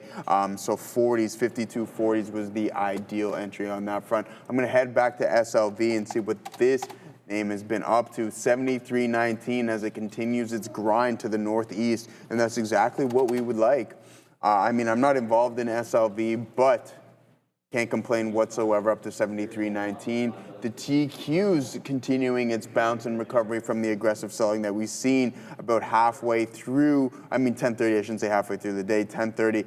Boom, hammer candle, bounce off to the races, forming another one exactly at the volume-weighted average price for the individual in the chat who was asking what VWAP was. It is the volume-weighted average price, all right? This is going to be this blue line right here on this specific chart, and it's also going to be the green line. That's all I use. That's all I use. Obi, I know you only have VWAP on there as well too, right? Yep. Okay, yeah. So I mean, barely use anything. Yeah, earlier in my days, I had the moving averages and everything along those lines. I used to use something called the Camarilla pivot points, which if I could, I probably would still use those specifically for retracement plays and balance plays and breakout plays. But we don't have them, and I'm not going to modify these charts to use them. But those were the only ones that I stuck by. I'm a price action guy, and I even look at it from a daily, and that's all I really use is tell me what price is, because essentially everything is derived from that, Obi. But what's, no, I don't, that's not a good segue. All right, Adara, what do you got for us? I don't know how else to describe this in Marvell other than a pop and drop. Looks like Marvell presented at CES 2026 at 12 p.m. today. Just to kind of do a quick recap of this presentation, apparently they mentioned Q4 quarter-to-date bookings running ahead of what they saw in Q3 and, quote, remained very strong throughout the holiday break. So nice look here for MRVL. Looks like a little bit of buy the news and then immediately sell after the fact. If I get more details, I'll let you know. I'm also going to try to look into getting a more concrete schedule of all the presentations for you guys and then keeping you guys posted on that, because it looks like there's quite a few presentations happening throughout the day. Back to you. Right on, Mike 6489. I like that idea. Keep the SLV, keep swinging that until it really starts to cool down, brother, and look for other intraday trades elsewhere.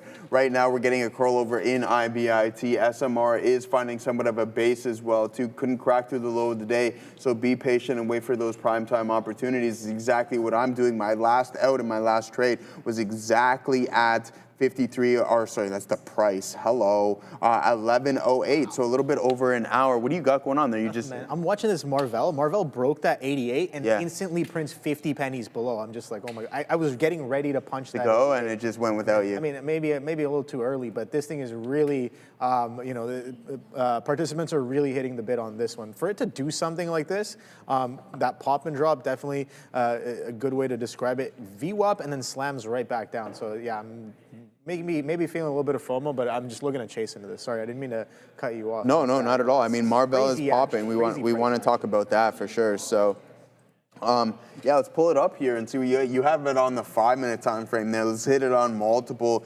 MRVL. I thought you had you do have a coffee or a hot chocolate there. I'm thinking about getting the exact same. Maybe this? No, it was a green tea. It's a green tea. Yeah. Even better. A slow, steady caffeine drip. The caffeine drip. That would be insane. All right, guys. MRVL. Maybe a little bit of a bounce off of this print here. Doesn't seem to be the case as it blows past it. Not looking too good. You get that pop, and then you get that drop. So who sings that song? Pop lock and drop it. Yeah, is that Baby Huey or something? Is it? No? I don't know. Maybe a dare. It's definitely popping, locking, and dropping. But absolutely caffeine trip. This is Mike Peter Ryder. No, there goes the TQs, guys. Watch out for this resistance zone over here. Was previously acting as support. We're getting a move into that 54, 53 level. Yeah, it is Huey, says Michael Baldwin. Oh, Baldwin, hey, that's my family is part of my family's last name there as well. So MRVL, so we like you, Michael Baldwin. Still holding up. Maybe we can get a little bit of a trade here. I'm going to keep my eyes on MRVL. It seems to be in play. The volume on the volume is starting to increase on the lower time frames. Not so much here. Intraday looks absolutely horrendous, if you ask me. 5-minute inverted hammer candle, volume supporting it, and then now you're starting to bleed a little bit lower here. The momentum is to the downside, so you want to be cautious just in case some prints are starting to get broken. Obi, what are you thinking here on MRVL?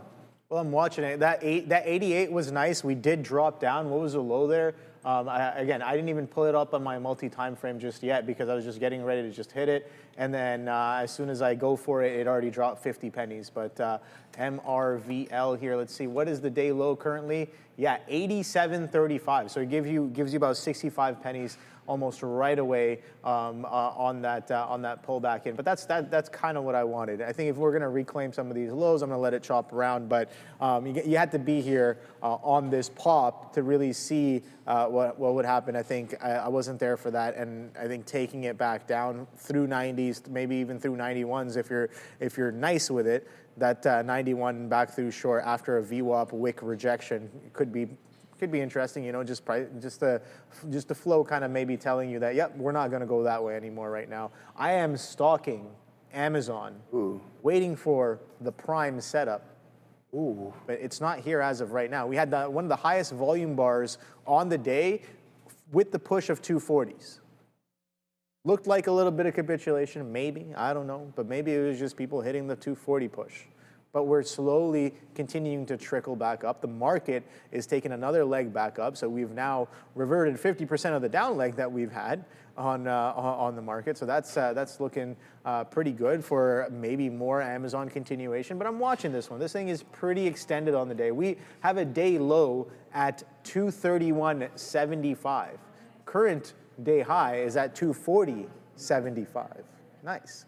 We're up about 3.2%. Roughly from prior day's levels. But the breakout, I want to reiterate, that breakout of 234, that was the place to get involved and stay involved with Amazon today, as that was the prior day high, and we had some significant action yesterday, in my opinion. But break out of that, and then break out of the 235 high as well, because prior day we had a strong wicking candle right there on Amazon that was at 235.45, so 235 halves maybe, and you can see this pullback. I'm looking at a 30-minute here. The pullback on this candle was 235.60. So sometimes looking at those higher time frames can give you a little bit of perspective. You don't want to get stuck on like a 1 minute, 2 minute, 3 minute, 4 minute, 5. Well, I don't know if anybody uses 4 minutes, but a 5 minute onwards, whatever. On some of these names. That's why I think I showed you guys before, I like to have a multi-time frame view where I'm looking at multiple time frames at the same time, just so that I can see, wow, there's some tape acceleration there into 241s. So I can have a perspective of potentially different kinds of participants. There's some participants that only play on the hourly. There's some participants that only play on a 15-minute or a 30-minute.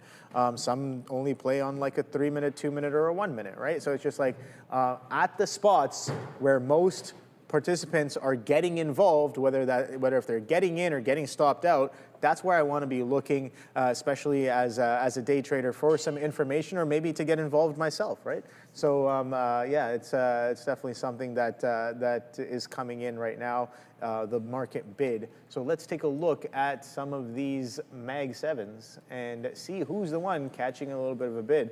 We noticed that earlier, the market was catching this strength, and the Mag 7's not really moving anything, anywhere along the lines of the futures. So that was interesting to me. 241.15s here on Amazon. Amazon is the most relative strength, has the most relative strength, is the strongest stock in the Mag 7 on the day today. So that's why I have it on watch. I'm just like, this is overextended. Is this relatively mispriced with respect to the rest of the market?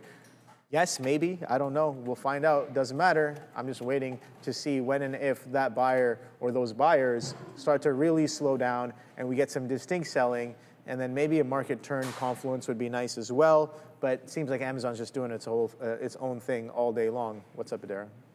Just wanted to keep you guys posted. I know I said I'd be looking more into the CES 2026 schedule. I'm going to be posting the link to said schedule here for you guys right in the chat, but I'm going to be needing to look through this more because I could not find this Marvell event that they spoke at 12 p.m. Eastern on this schedule. Now, the thing is, too, is a lot of these events have multiple speakers, so I'm going to continue looking into that and come up with some sort of rough schedule to keep you guys posted. But yeah, just an update here with regards to the CES schedule. I do have like the main highlights. Those are already posted in the calendar and X at TTV Research. I can post that as well. But as you can see, these events all kind of vague. I'm going to be trying to get as best of a sense as I can as to when executives from publicly traded companies are going to be speaking over the next 3 or so days. Back to you. Thank you very much. I was looking at that schedule, Adair, and everything was just like AI, quantum computing, AI. Quantum. So yeah, no, this is going to be a very interesting year for sure, as you know, AI starting to accelerate in a very exponential way. We were talking about this yesterday after hours. We are definitely, you know, maybe a little bit in trouble. It is definitely one of those times where it's adapt or die, you know. Exactly. 2026, we're probably going to see a lot of that happening. So that's why, again, a lot of these companies are spending so much of their capital trying to be the first, trying to you know, have the right kind of infrastructure for that race. It's pretty much an arms race of the 21st century. So yeah, that's what it is. I completely agree with you, Obi. It's going to be interesting the next couple of years. People say we're in the early stages of AI. I don't know if the stages is correct. Yeah, I mean, absolutely we are. Yeah. But Dude, I said this last year. There's no end to it, essentially. Last year, I was like, we are just in the infancy of AI. We're in the yeah. We're in the first stages. Yeah, I mean, we're in the embryonic stage. It hasn't even been born yet. Just wait for the true singularity. Man. You got to think about, like, I mean, if you want to just look at it from our lifetime perspective, yeah, you can obviously put it in stages, but as long as humans remain here and something catastrophic doesn't happen, there's the potential is limitless, right? It's going to continue to grow as humans continue to evolve as well. So there is Tesla, guys, a nice little indecision print off of those lows. Once again, that's where I stand. It's you don't know where the ceiling is on this stuff just yet anyways. Anything can happen. AAPL, what do we got going on over here? Big leg down consolidation, additional leg down. Now you're starting to consolidate. Let's see if that move comes into play. Rusty, I told you about that base being formed here on IBIT. Let's see if we can catch the lower end of a range and then a nice little pop. But right now we got a 5-minute candle sitting on the top end of that. I want to get my RVR as close as possible. 52.40s was that entry price, and I didn't take it. Marvell had a good time opportunity at 87.63s. That's now trading at 87.71s. So I haven't put it. It's false, brother. What is false, my brother? No, I'm saying, no, I'm not calling it a permanent base, my friend. I'm just saying right now it is. If humans aren't here, I'm not worried on the price of Microsoft. Yeah, exactly. Me neither. I think there's much bigger issues to worry about. I don't know. There was I think it was Will Smith movie, right? He was blind, or Denzel Washington, he was blind in it. And it was like apocalyptic or something along those lines. And he was just walking down this road. Anyways, enough of that. SoFi continuing to bleed here. You can't, we can't get this wound to stop bleeding here. INTC, what are you up to? A nice base, and then an indecision 5-minute print right off of these lows as you continue to climb a little bit higher. NFLX, the Book of Eli is right. There you go. That's Denzel, correct? I'm pretty sure it is. Did I have, yes, my friend, Mayan Kvova. Shout out to H2O right here. We'll take a sip for the folks. AMD, we're just running through our scans right now, looking for some quality opportunities.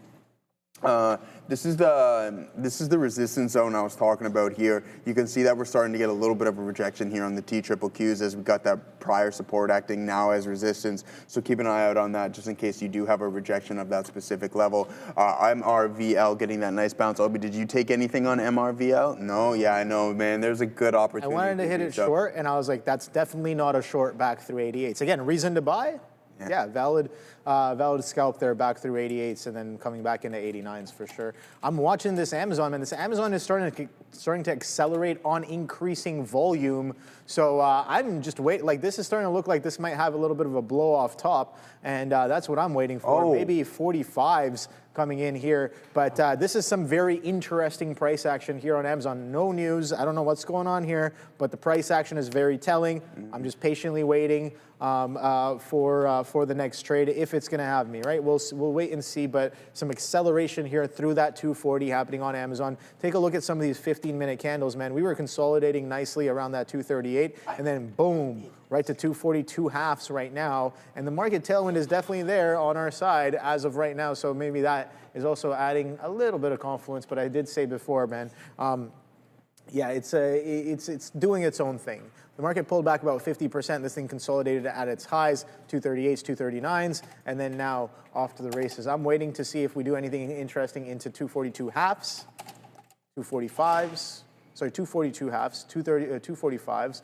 I don't know what the chains are looking like at the 42 halves and 45s, Joe, but the 45s are probably nice and stacked, as well as the 250s as well. So we'll see if that kind of plays any sort of part in this, but this is kind of squeezing action, if anything. Man. Yeah, so what you wanted 240 and 242 and a half? 242 halves and 245s are probably stacked. 245 right? Interest? Sitting around 9,200 that's about there. Average? I mean, that's What's about that average. 24K there? 24K is at that 240 strike.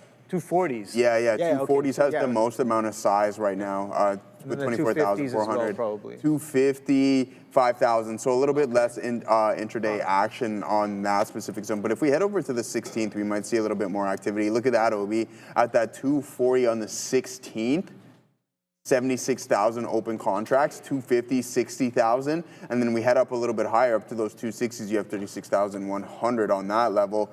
There goes MRVL getting that recovery. Oh my day, yeah, we should have just took that one, but that is all right. Well, look now. No, I don't want to.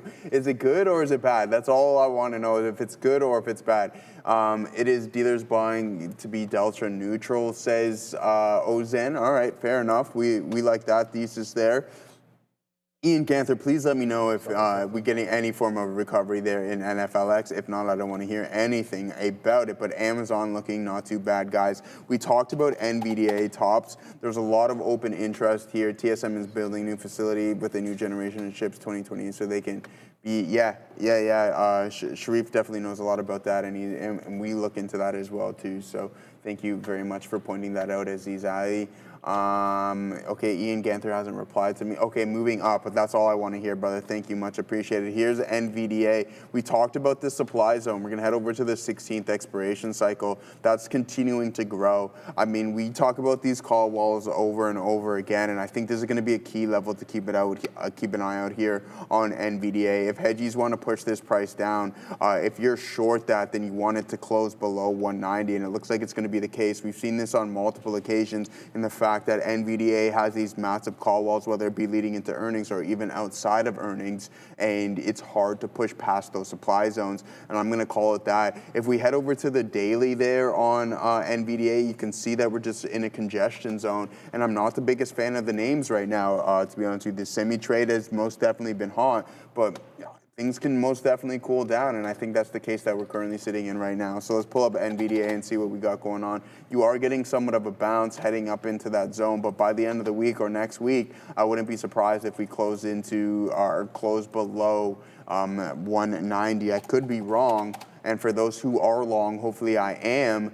But, I mean, we just got to go with our previous history and see how things flow, and that's what trading essentially is pattern recognition, and seeing the same things over and over again and trying to capitalize on them. 189 consolidation. Let's zoom this out here. Let's get this off of here. So I just don't want to mix things up. I'm trying to keep things as orderly as possible so I'm not bouncing all over the place. But for the Condor gang over here, I think this is something that you would want to get involved with. And we talked about this on the Nasdaq as well, that I think this is a great time considering. And those who are familiar with Wyckoff's theory, you can see that we have this accumulation phase, and then we have, I forget what this is. I haven't read that book in a long time, but consolidation, I wouldn't be surprised if you make a little bit of a move down, distributing everything in UTHAT, and I have to go over that book. I have all my notes and everything along those lines. But enough is enough. Obi, what do you got going on here? I think I'm going to get involved in a little bit of BTC here. That's going to be via IBIT. Yeah, no, man. I'm just, just jamming out, just waiting for this trade to potentially show up. I just took a little bit of a feeler there,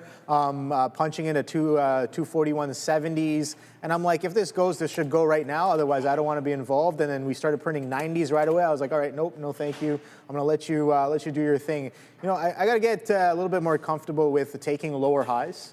You know, it's getting in on the tape turn and hitting those tops and bottoms. It's looks nice on a chart, but you know, a lot of less headache just getting in on a lower high in the long run, right? So maybe that'll help me lose a little less hair as well over time. You know, I got to manage the risk in multiple ways. So let's just see what this does here at 242s. Amazon's going absolutely buck wild here. This is crazy. This is so overextended.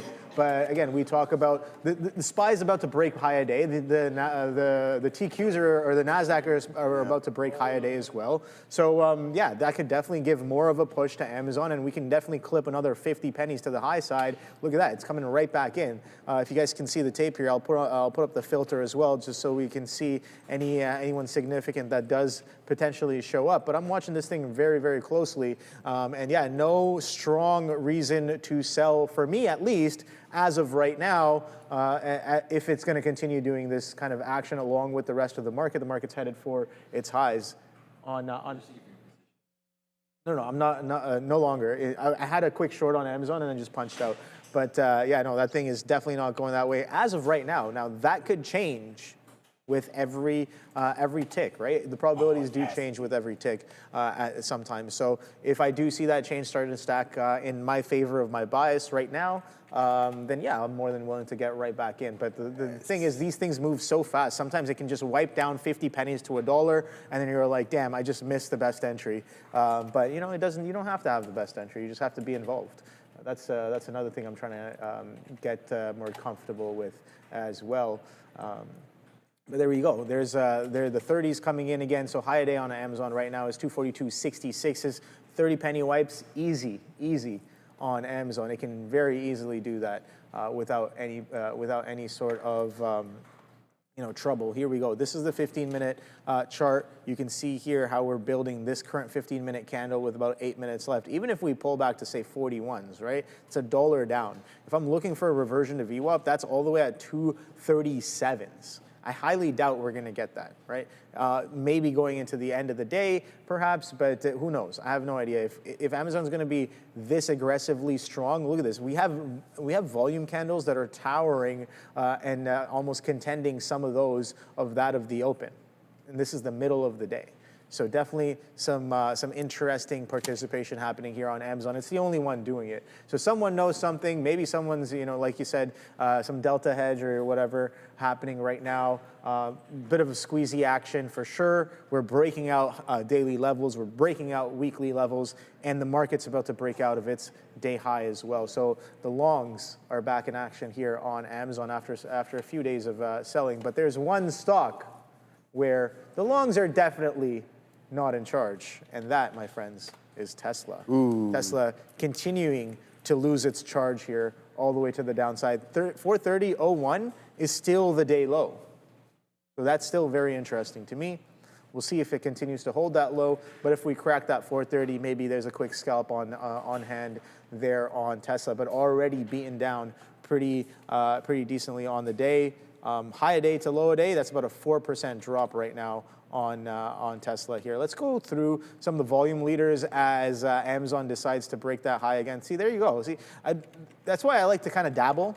Some of the traders in my pod, we had this conversation recently at one of our Sunday meetings where we were just like, okay, you know, sometimes you got to get hit in the face to get your game on and really lock in. And sometimes getting involved with the front side of the move and feeling it out can give you that kind of confidence and that kind of pressure to be like, all right, well, I've felt it, I'm in the fight, I know what's happening. So when I know things are distinctly different, you know how to almost punch back as well. So definitely a bit of a strong bid here. 243s incoming on Amazon. So I'm gonna let that one cook. Let's see how far that can get before that buying starts to dissipate, if it does at all, right? We'll see. Let's go through some of these volume gainers as of right now on the day and see what they are up to. Nvidia, we had some strong selling, but we've kind of come in with a bit of a bid, holding some structure here at 88 halves, 188 halves. Sidhu got all the way up to 5. Wow, look at that. 5 clean test on SIDU today, and some more sellers happening, but we're holding 460s right now on the latest pullback, with VWAP coming in at 455. So that's stepping up nicely as well in a higher time frame. Let's see, maybe one day soon we'll get to see that $10 level. I have no idea, but I'm waiting and watching. SoFi continues to sell off. That's interesting. This one I had on watch this morning, Alumis, ALMS, as well, selling off since the open. So we're giving back a decent chunk of that move. And I think they had some endpoint results there. Phase 3 trials showed rapid deep skin clearance and strong safety in psoriasis. So one of their primary endpoints for phase 3 was met well, and we had that strong move off of into the open. But you got to remember, a lot of people in biotechs, they already know that these trials are happening. They have a decent probability of knowing whether or not they're going to be successful, and they kind of position into it. So when the move happens, you know, is that a reason to sell when the news finally comes out? Seems like this one was exactly that on the day today on Alumis Inc. So Plug Power to the downside. This one's always up here in the most traded, most volume on the day. ONDS, we know this one's been a little bit in play over the past few days as well. Whoa. What's up? What's Dude, happening? what a clean flush. Yeah, I'm literally writing on my notes here. I'm like, watch out, because this can be a consolidation before a leg down. And it looked like we got that curl over OB. And as soon as I get out when my stop hits at 35s, look at that clean flush. That would have been not fun to participate in. Man, it's easy when it goes to the downside, but unfortunately we couldn't get it move up. I was going to take some off at a 1-to-1. Here, OB, so I was in at 45s. I was going to wait till 55s, 52, 55s, that is. And I'm like, oh, okay, all right, rejects this. So running into the supply zone, I get it right out at when I'm supposed to, and then you get that clean, like 15-cent flush, even more, 20 cents, straight to the downside. So I'm like, thank you that I got out. So we give back all our gains here on IBIT on that specific trade. We didn't take anything out, but that's all right. We're going to continuously look. We're still slightly positive here this morning, but AC Slater to IBIT on the day, that one didn't come to, it didn't work how we wanted to, so we'll mark everything down. We'll get timeout, whatever, percentage stop out results of the trade. But let's find something else that has more relative strength.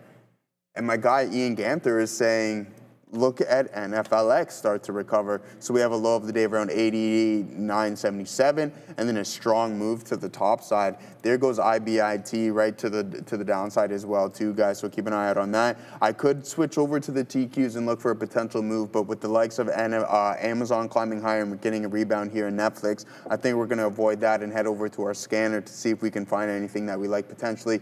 Ready to and prepared to remove IBIT, considering it doesn't look like there's going to be any form of buying stepping in yet today, as the volume weighted average price is really starting to curl over and hug tight towards the price action from an intraday standpoint. So great out there. Unfortunate that it didn't work. We didn't quite get 3 cents away from hitting a 1-to-1 where we would have taken a little bit off, and then sure enough, you get that clean flush. So that's the name of the game. What time did I get stopped out at? Let's document that here before we forget, 12:40. So we weren't even in it that long. I mean, it was in there for 6 minutes before we did get stopped out. And sure enough, it's important to stick to those rules, guys, because it's going to keep you in the game. And if I continue to bag hold, then I would have been red on the session, even though it's a cup of coffee at the end of the day. But I'm happy that we did get out of that. And then sure enough, we did get out at 12:40. So just documenting everything as we go and see what else we can find here as a potential setup. TQs, we like that one. Let's pull up here. I'm slightly frustrated with myself that I didn't take that Marvell move. That was a really prime time signal, but I'm prepared to remove IBIT off of this chart, my secondary, and on what we got going on for the examination standpoint, and seeing what potential trades are setting up. So let's head over to our stock scanner to see if there's anything in a place where we want to find it. Man, we need to get these Jimmy Carter picks going in, because full disclosure, I was going with Amazon here today. And if I were to have got it yesterday at around 228, we would be nicely. So I think I'm going to stick to my guns. I might even roll over one of my picks, and I think that's going to be. Pardon? Oh, I thought you were talking. I thought you were talking to me. So yeah, I think I'm going to roll with. I'll just say it right now because it's no secret. I think I'm going JPM. We're going JPM, Amazon, and Tesla. So no acronym here today. Or this year, I guess, or maybe I could switch it up. We'll do a little bit of research, but I know I'm going to be sticking to my guns with JPM. That's the one. That's my #1 pick, the first overall pick for me for this year. I want to stick with some of these banks because I think we can start rocking and rolling. SMR looking like it might find a potential bottom as well too. Going long Apple. No Tesla, says Katie Damster. Let me know, guys. Put your picks in the chat. What are your top 3 tickers this year? What are those that you are going to stand by regardless of what happens throughout the year? Obviously, don't bag hold or anything, but speaking hypothetically, what are your top picks?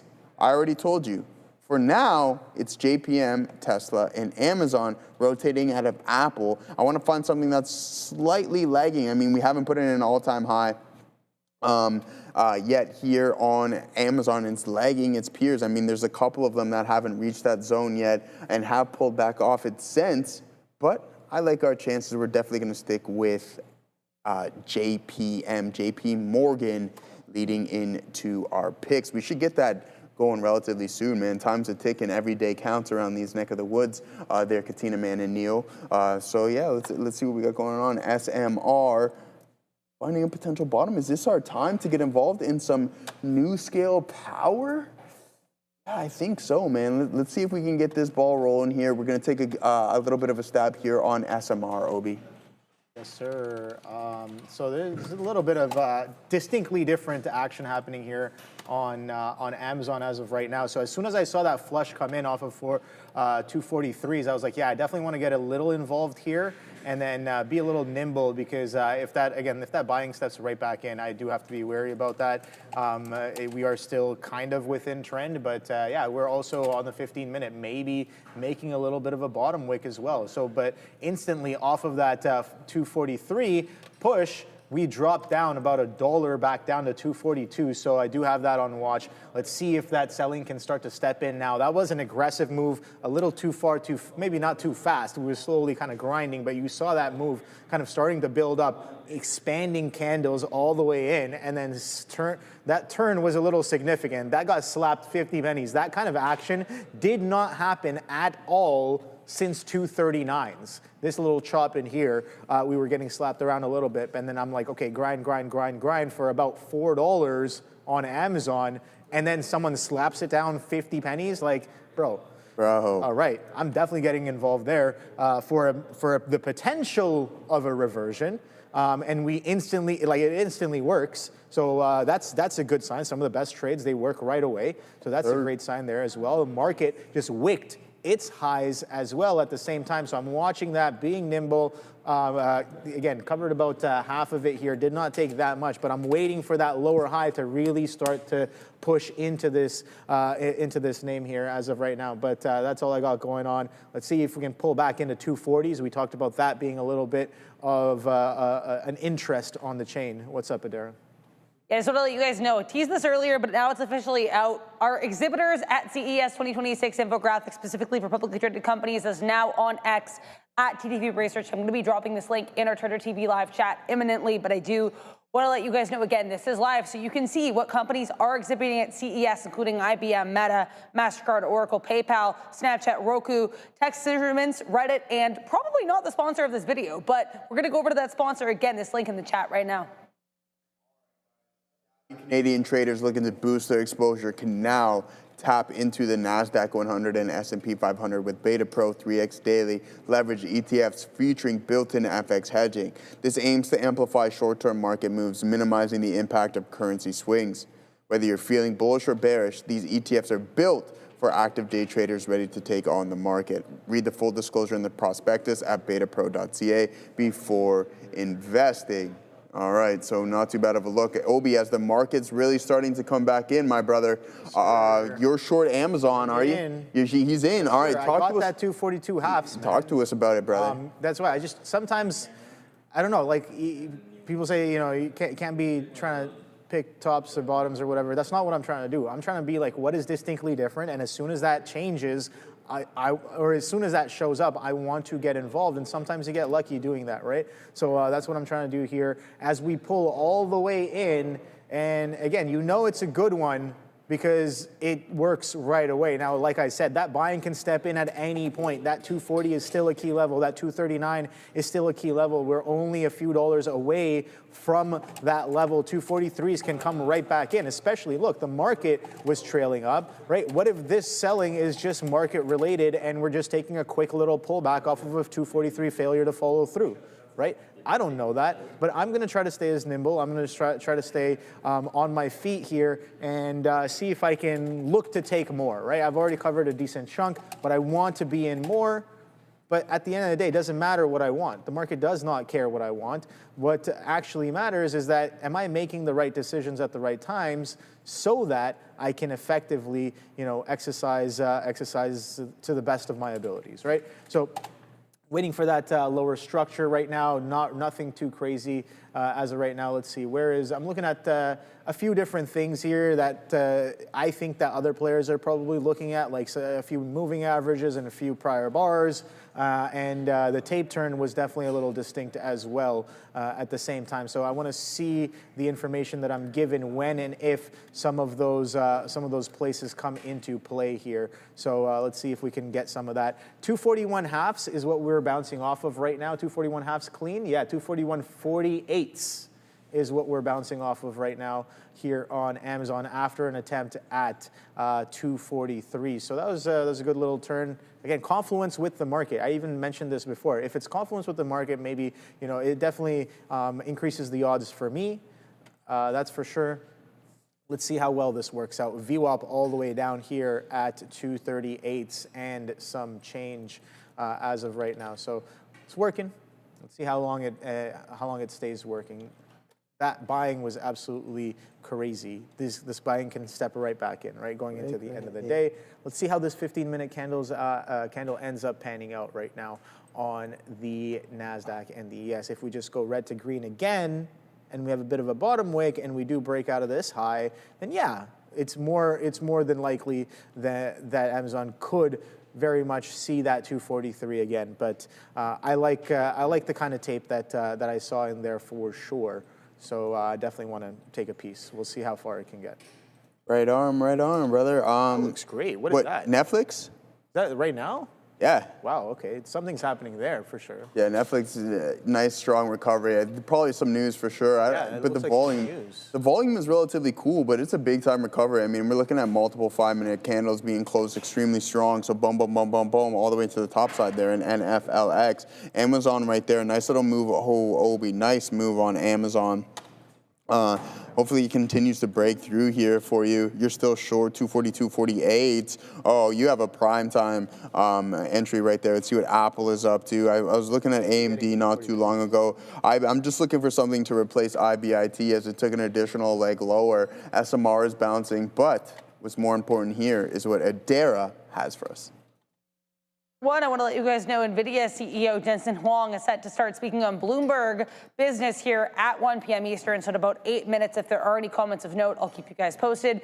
NFLX, I'm not seeing any news, nor am I seeing any significant social media attention to explain the bounce. As always, if that changes, I will keep you guys posted. But NFLX, no news to speak of as of right now. Keep an eye on NVDA, 7 minutes now till Jensen Huang steps up here for that Bloomberg interview. Back to you. Pathic for pointing that one out. New high of the day right there for PLTR. That's looking pretty good. Let's get this adjusted here. This is what I'm looking for. Valuable. No, this isn't it. Canvas. Visible mouse. Where are you? When I want to find things. Extended trading hours. There we go. Now we can kind of decipher what is pre and post market. There it goes. Palantir. Wow, oh wow, what a 5-minute print right here on the low of the day. Man, it's tough, man. If you could have your eyes on all of them and make things significantly easier, but that's not unfortunately the case. And you also don't want analysis paralysis either. Just too many things going on too much. There goes the quantum space to the downside. We had a couple strong sessions there, guys. QuantumScape Battery Company here. What the is going on here? Okay, so halts or does something with a massive gap up. That's insane. Applied Digital, APLD, it's been pretty strong as of late. Doesn't seem to be the case on today's session. RIVN, Rivian starting to climb a little bit higher. Wouldn't be surprised if you come and test this wick high on the intraday session. So just keep an eye out on any forms of pullbacks there, guys. As for Netflix, still forming that consolidation, but that's some strength. I like seeing that. Wait for that pullback and look to get involved. Again, I'm just going over things for the potential replacement here in for IBIT. There's Rocket Labs heading up to $83 and change. This is a $10 move, roughly $9 here on the intraday session on RKLB. On the daily, is this an all-time high? It looks like it. It'll be up to 83 smackers, and then sure enough, breaking through that $80 previous pivot high on RKLB. AMD was a good potential move here. We're going to head over to the lower time frames to see if this can hold up. Why does it keep switching that? Oh, okay, this is on the daily. Sorry. Yeah. Oh, yeah. Disastrous. Here, I shouldn't say disastrous. It just doesn't look overly promising, right? 20% off of that previous high.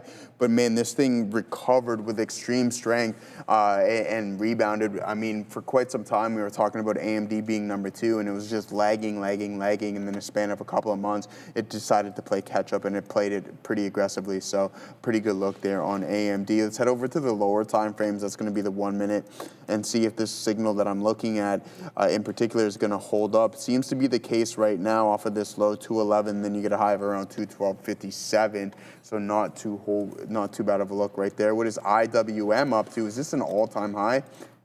No, not quite. We're not far off of it though, guys. Only a couple percentage points, 1.85% to be exact. So not too bad of a look so far. How's your Amazon short going, brother? It's okay. It's starting to slow down here on top of that 241.5. A little bit of consolidation. We snapped up to 242s and then got a flush right back down into that I guess that short-term consolidation low. So I'm just looking for this low to crack right now, 241.5. So if we can get below it, I think I like it a little bit more. If we don't, that's fine. More than willing to punch out and look for the next trade as well. So that's what I really have going on here on Amazon.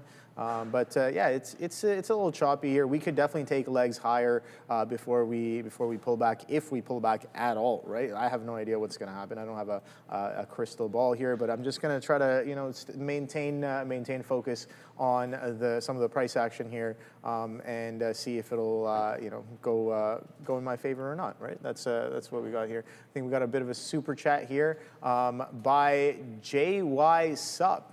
Salute, gang. Have you looked at Microsoft now? Long? Question mark? I don't know, man.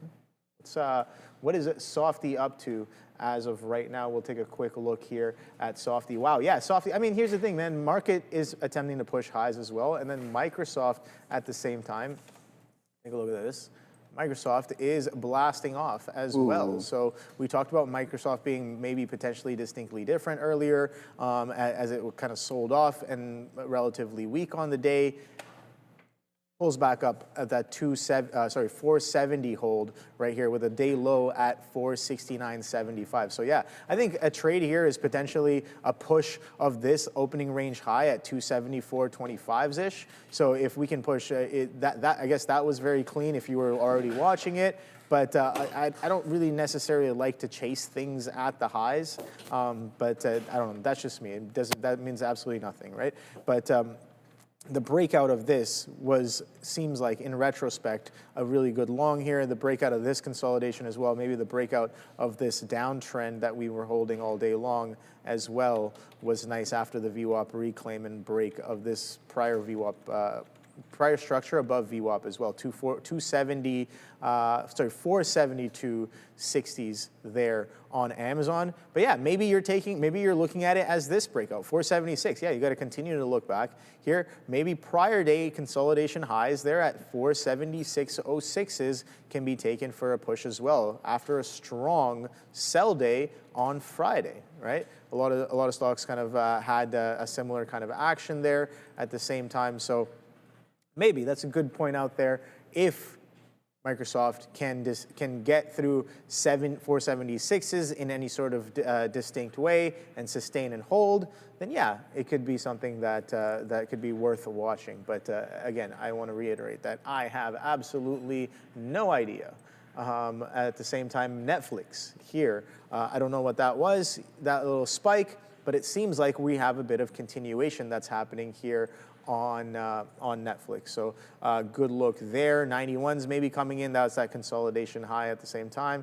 So maybe that is potentially something to look out for on Netflix. So okay, another super chat here. We got one from Justin Spangler. Thank you very much for the super chat. XLE or other oil-based energy plays strong for short-term ? Again, man. Listen, I have no idea what's going to happen in a day or 2 or 3 days. It's not really. That's not really my thing. I'd like to. It's easier to kind of know what's going to happen in the next 5 minutes to next 30 seconds than it is to know what's going to happen in the next day or 2, right? Or even a couple of weeks. So let's take a look at those stocks, anyways. Regardless, XLE. Let's take a look. So I got out of the Amazon. We're kind of consolidating here for a pretty long time. If we can get back below 241.5s, I'll re-engage. But if you're going to chop around here and hold that last quarter, that 75 level, for me, the probability of printing the hole becomes much higher, and I've already added aggressively enough to put my average below 242. The market doesn't care. I was going to say something else. Market doesn't care about my average. There it goes, back through 242. Market doesn't care about my average, but if I'm being aggressive, I do have to still manage risk because I care about my risk. But here we go. XLE, good long, you're saying? Maybe, I don't know, man. Sellers are dominant on the day today. Let's take a look at a higher time frame here as well. Ooh, I smell that hot chocolate, man. That's it's a mixture, brother. Oh yeah? What do you got going on there? The coffee mate. It's that Tim Hortons Insta coffee with a little bit of the chocolate. Yeah, I know. You know which one I'm talking about. It's like a Nestle something, right? Yeah, something along those lines, man. I'm no coffee connoisseur, that's for sure. True. Me neither, man. I just like my caffeine in my café. So, okay, XLE here, pulling back into prior structures. So you can see here, these structures were made, I guess, over the past couple of months here, highs of 46s on the XLE, and kind of just pulling back into there. What's interesting to me is after this strong flush that happened again in April of 25 last year, where the rest of the market might have caught a strong bid, we see that bid coming in here as well on XLE, just pulling back up into the higher time frame trend. So you can see here, bigger picture, yeah, we have been kind of higher highs, higher lows. The question is what the time frame for the long would be, right? Look at how slow this thing moves relative to some of the other things. If you are looking for a breakout of this, you got to remember that 44s are well within range if we pull back. Even if we pull back to 40s, that's well within range of the higher time frame kind of trend that's going on here if we break down. But like I said, I don't know what's going to happen. But some strong volume that pushed us through these consolidation highs, that's getting sold off the next day. So So that's something I do want to keep in mind at the same time. It's like any sort of push into this area has resulted in selling back in 24, back in, okay, so let's get specific, back in April 24, and then once again in December, November 24, we got up to here 47s, so that got sold off, and I guess we had a little bit of a split as well, but some aggressive selling here in April 25, and then once again, right now, January 26, we came back into that area, 47s and some change, and we're getting sold off on the second day. So that's the only thing that I'm seeing here off of the chart. What is it going to do 5, 10 days from now, 5, 10 years from now? I have absolutely zero idea. That is not what I do. Who's that, XLE? Yeah, XLE. I think I stand in the same boat there as Katina, man. I think it's a little bit of a tougher trade. All right, guys, let's do this one more time here. I mean, we might as well, right? What else are we here to do besides put on the positions that we think we see here, Obi? If we can pull up my screen there, Assassino, we're starting to form a little bit of a print there. So I'm going full size. I'm going full size here with approximately 20 cents risk. So I'm going to post up at 95s, and then we're going to be we're going to get out of Dodge approximately at 75s. Let's see if we can wait for one more pullback, but I'm going to post up there. We're full steam ahead on this potential setup, considering we took only one loss on this trade, and we never got to maximize our winners on this previously. So maybe after the continuous aggressive selling and we're starting to form this indecision print, we can get something cooking up here on IBIT. I want 95s and I want nothing more, and I would take less, to be honest with you. I shouldn't say anything less, but I want nothing more than 51.95s. And if we are fortunate enough to get that to come into play, then let's see what we can cook up here on this trade. We got it when we were supposed to, waiting for that selling to come in, and now you can see that we're climbing up to 52s. So a potential strong setup here. Let's head over to that 5-minute time frame, as this can be the strongest print of the intraday session. Obi, I don't know if we're going to get that pullback, as the bid is now printing 97s. We're now at the ask at 98s. We're going to start to ramp this up. 99s there, 97s. Come on, only a couple of pennies, and you're going to fill your boy, and that's it. All right. Yeah, anyways, let's see if we can get that going. 51.99s. Also, sorry, a couple super chats here. So we need a 5-cent pullback approximately to get him involved with this position. So John Baker, Mr. John, am I beginning to feel positive about Costco? Think about it. It's hit a bottom and rebounding. Okay, let's pull up Costco. There we go. We caught that fill there, guys, on IBIT. Let's see if this move can really start to work out for us. Once again, we're giving this one 15 or 20 cents. We're out at 75s, and we'll have to take that loss for what it is. It's starting to come back in, and that might be it finito for IBIT. If this print doesn't work, this is going to be the second largest 5-minute print of the intraday session. So I'm just trying to stick to the guns and find high quality opportunities. And I do believe that this can be one if it does decide that it wants to find somewhat of a rebound. We're down almost 3% here on the intraday session. But in the meantime, let's pull up some Costco and see what we got going on. By the way, the drink that I made it's not good. I don't think very many people would would like that one. So let's see what we got going on Costco, starting to pull up a little bit here. Yeah, I mean, not too bad. The only issue with this is that these guys are trying to battle the current government, right? And I don't think that's a really good play. We've seen stocks hit on multiple occasions, whether it be Tesla, kind of comparing apples to oranges here, considering. But once you go against Mr. Trump and the administration, then I don't think that's too good of a play. If this downtrend breaks, then by all means, I think Costco could be a good buy in the long term. It's just battling the government. You typically don't end up on the right side of things. But Costco, I like the name, to be honest with you, but if you're looking to get involved with this space, you know where we're going to lead to, and that's Walmart, right?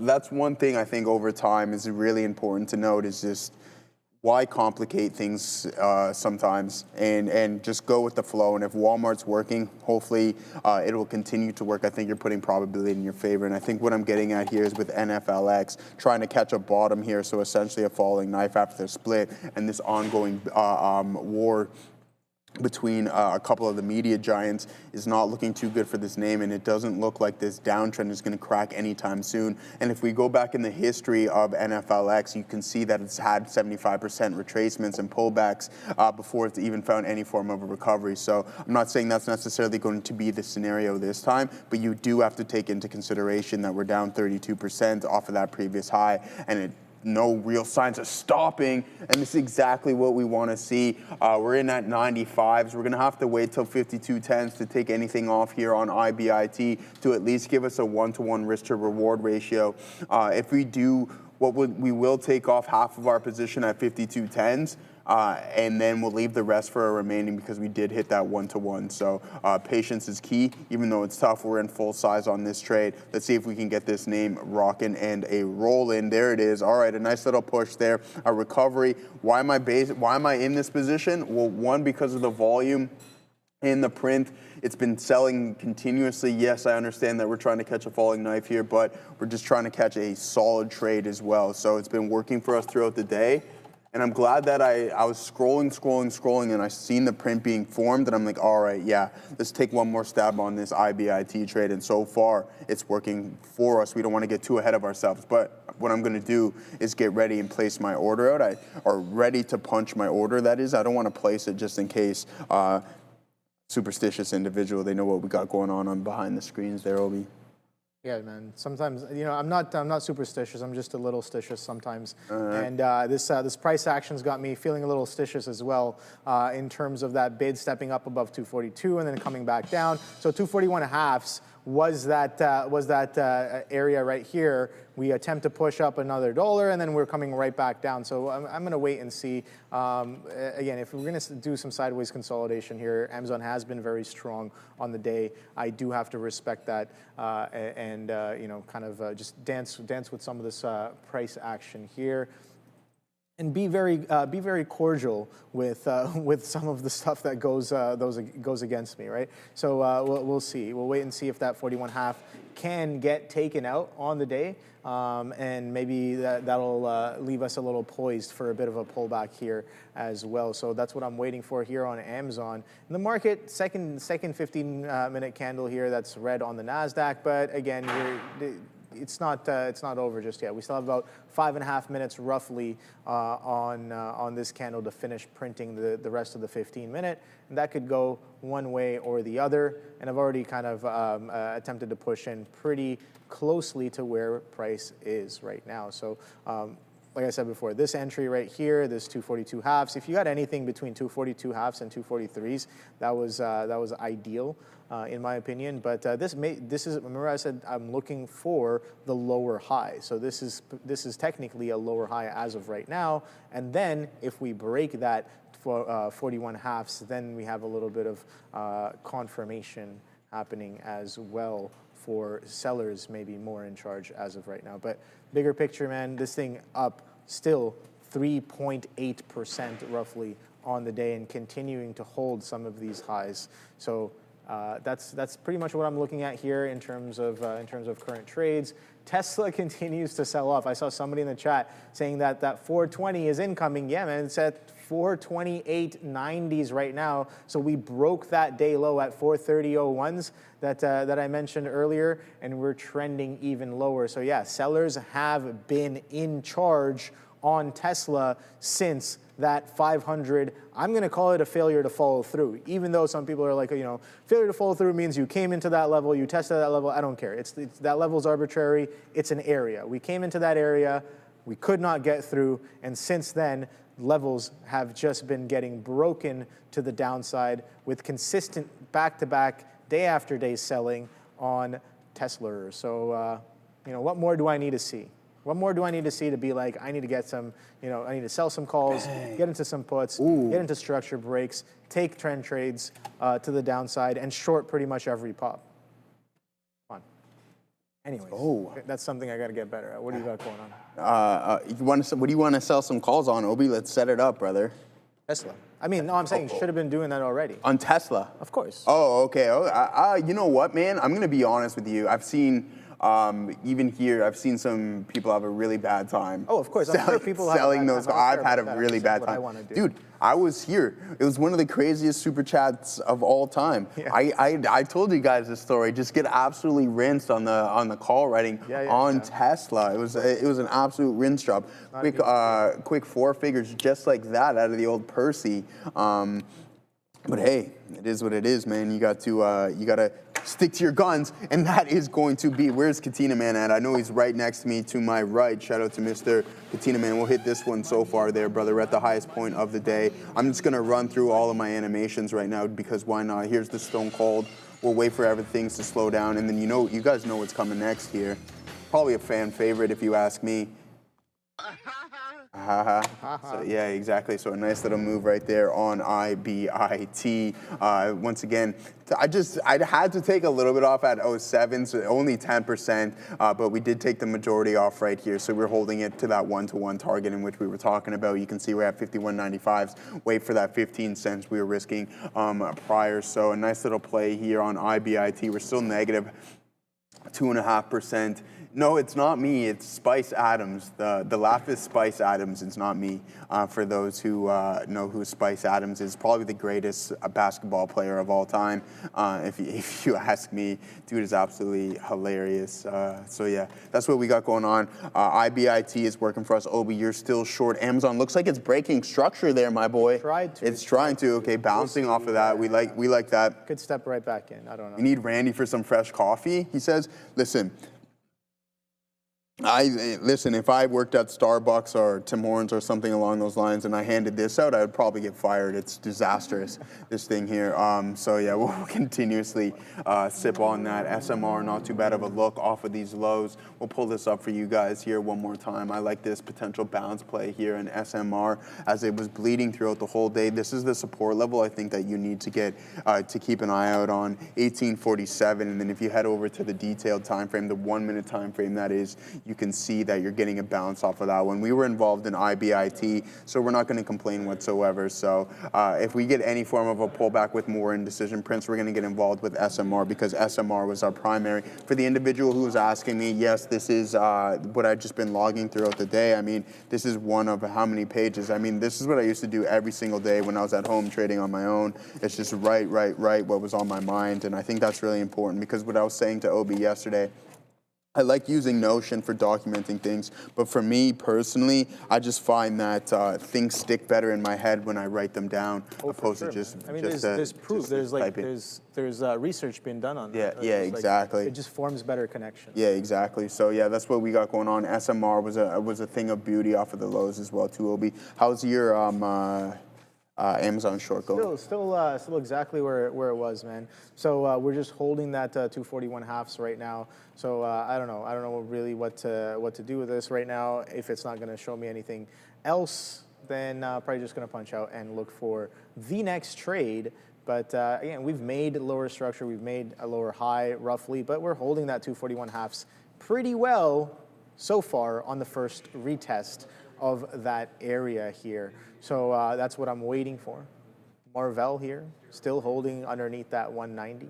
So watching that a little bit at the same time to see if that can give us anything interesting. But that shake and bake, that was it, man. I think that was the place to really get involved and stay involved on that name here. And you just have to be there for some of those opportunities at the same time. So it is what it is. Oh, you were checking out some of the back desk here. But 242s here on Amazon. Let me know what you guys, Bob Curran saying long Amazon. Hey man, go for it. Go. I really don't care. If you think it's a better long, then yeah, maybe it is. I'm really thinking about like, okay, if this holds and continues, I'm probably gonna hit out of this and take the next trade. I'm very impartial as to whether my trade is going to work or not. I am very partial at where and when I do get in. So that's the only thing. We'll wait and see. Just got to be patient to see if this will pan out here. But the market is not really in the direction that I would like. Right? If we had continued to sell off here, that would have given us a little bit more tailwind. But if we're gonna step back up and push through those highs, then it is what it is. Microsoft, Amazon will more likely to kind of hold here, but at the same time, I also have to consider it's kind of been doing its own thing. Is it overextended on its own accord? Does it not care what the market does? It's already kind of shown us earlier that it's not really caring what the market does. And if all of this action was a little bit of a squeeze, and that was a lot of buying pressure, when that buying pressure steps off, and if that buying pressure dissipates, what is the likelihood of the direction that we're going to head in? Those are some of the questions I'm asking myself. At the same time, I have to kind of respect what it's showing me. So far, it's showing me that we've made a lower high, but we're also holding this 241, which is pretty much near the high of day, and we have just about, I guess, 3 hours left until the close. So a lot of time for a lot of things to unfold here. What is the current low of this here structure, you might ask? That is sitting at 2147. So the prior low was 48s. We dropped down 1 penny below it and then bid right back up. So it's the initial test, you know, that's why I want to stay involved a little bit here and just wait for it to, if it's going to roll over, then it might take longer than I'm expecting. It might even make some more pops before it does exactly that. There goes the market attempting another push through its highs as well, Joe. Right on, right on. SMR was pure cash off of that bounce, Obi. That was a really nice trade there. Save man, woman, peace. I'm curious if you are long or short. Joe, Dan Ives' top pick for 2026 is LRCX. Yeah, let's actually do that, man. Let's go through some of your picks that you guys decided to choose here. Jamlossy, we're going to pull it up because I know you're in the chat every single day and we do things. We do it for everybody, but I know you always ask kindly and everything along those lines. So let's pull that up for you. SoFi, SSR. Right now we're doing pretty good. We're at the highest point of our day right now on IBIT, just sticking to the guns, and I'm happy we did so. I mean, I've taken the majority of my trades here. Trades 2, 3, 4, and 5 have all been on IBIT with only one trade there on SMR, so not too bad of a look whatsoever. But heading back to SOFI, come on, break through that 52.10, head over the 52.15s, and we'll piece a little bit more out. SoFi SSR, yeah, I mean, how much are we down here on the day, Obi? I think that's going to be a really important question, man. Bitcoin, come on, you can do it, man. Just if it's going to liquidity grab, the issue is I'm only sitting on 35% of my remaining position, full disclosure. But if this breaks, the chances of me getting stopped out break even are relatively high. I won't get frustrated because it was a profitable trade for us, but I would like for a nice move to continue because I mean, it's been the narrative, right? These pullbacks have been relatively shallow. We've been fortunate enough to get involved with them here throughout the top. We take a little bit out, nothing substantial at a 1-to-1, and then we get stopped out break even. We take the majority off up here, and then sure enough, so I mean, let's see if this can hold up, but I think we're just in pullback mode right now with this name, so yeah, not too promising right now. Save man, woman, peace. I'm curious if you were long or short. I think the short's still going to be in play here on IBIT. All right, sorry, enough. I'm distracted. SoFi. Let's pull that bad boy up and see what we got going on over here. SOFI. How much are we down here on the day? 10%, yeah. I mean, is it SSR? Yeah, it should be, shouldn't it? I mean, yeah, I mean, now you can only hit on the bids, essentially, so keep an eye out on SoFi. If that means SoFi is getting wrecked, that means we probably have to pull up Robinhood. I haven't looked at that name yet today either, and see what that has been up to. Robinhood, yeah, taking a slacking, but still hovering around 118s. Price target for this thing, I believe, was in 160s, so we'll be happy about that. It's unfortunate, and if I had if I had Robinhood, which was my primary pick, in my personal account last year, it would have been an outstanding, man. I might have competed with Katina Man for maybe that first place spot there. But I don't know if we can get that same type of return here in Robinhood this year. But to stay fortunate, it remains it. And I wish I was substantially heavier. Obviously, oh yes, let's go. Nice little pop there in 52.09s. There's 52.11s there, Obi, on IBIT as we continue to climb a little bit higher. Let's see if we can get this move up into 11s there. We're gonna post up and take 33% of what we have remaining at 11s. See if we can catch that fill. We are rejecting it. You can see the defense really start to step in, but any strong pop, I think will be okay. Crypto Banks, there it is. Bang, what up, Crypto Banks? I gotta read your name out more as we catch that fill, but Adara, talk to us. We thought we were going to get Nvidia CEO Jensen Huang coming through here at 1 p.m. on Bloomberg after a very long political segment. Looks like Jensen Huang is about to be interviewed by Bloomberg. Keep an eye here on NVDA for this interview. We know that we had Lisa Su, CEO of AMD, on Bloomberg earlier, and then I think more market moving was CFO Colette Kress of Nvidia. at a fireside chat earlier today. The stock moving on that. So with that in mind, NVDA absolutely on watch. I'll be listening to this interview. Back to you. Perfect. Just jotting a little bit of stuff down here. I mean, listen, the reason I really got involved with Robinhood, and if you want to do your own due diligence at the end of the day, is just go through the earnings reports. I think that's the beauty in what Sharif's morning note is for, because I mean, we talk about technicals every day, but when you're looking for those names that are going to continuously grow, what I did is just over a period of time, over the previous couple of earnings reports, was I just kept looking at the growth within the company, and what I seen and discovered was triple digit. And the stock was relatively cool, and it was just like quarter after quarter. Every time it reported, it's just like the strength remained.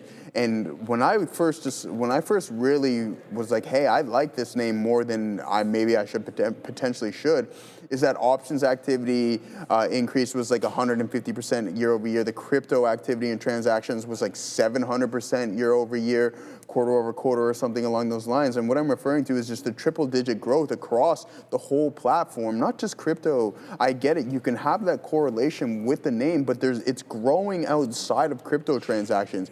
It has the gold membership, which is absolutely massive. So you have people paying membership fees.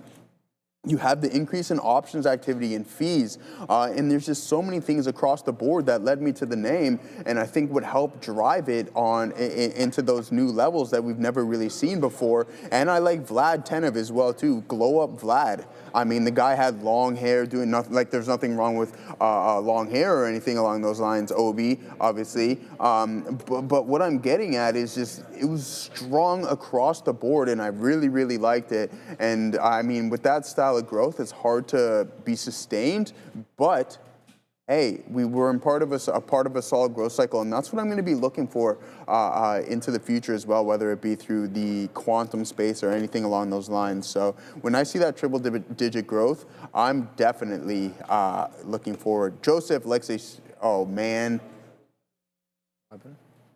not repeating that. What do you got going? How many is it, Katina? Man, are you mic'd up too? You mic up, my boy. Mic up, my boy. All right, Obi, what do you got going on?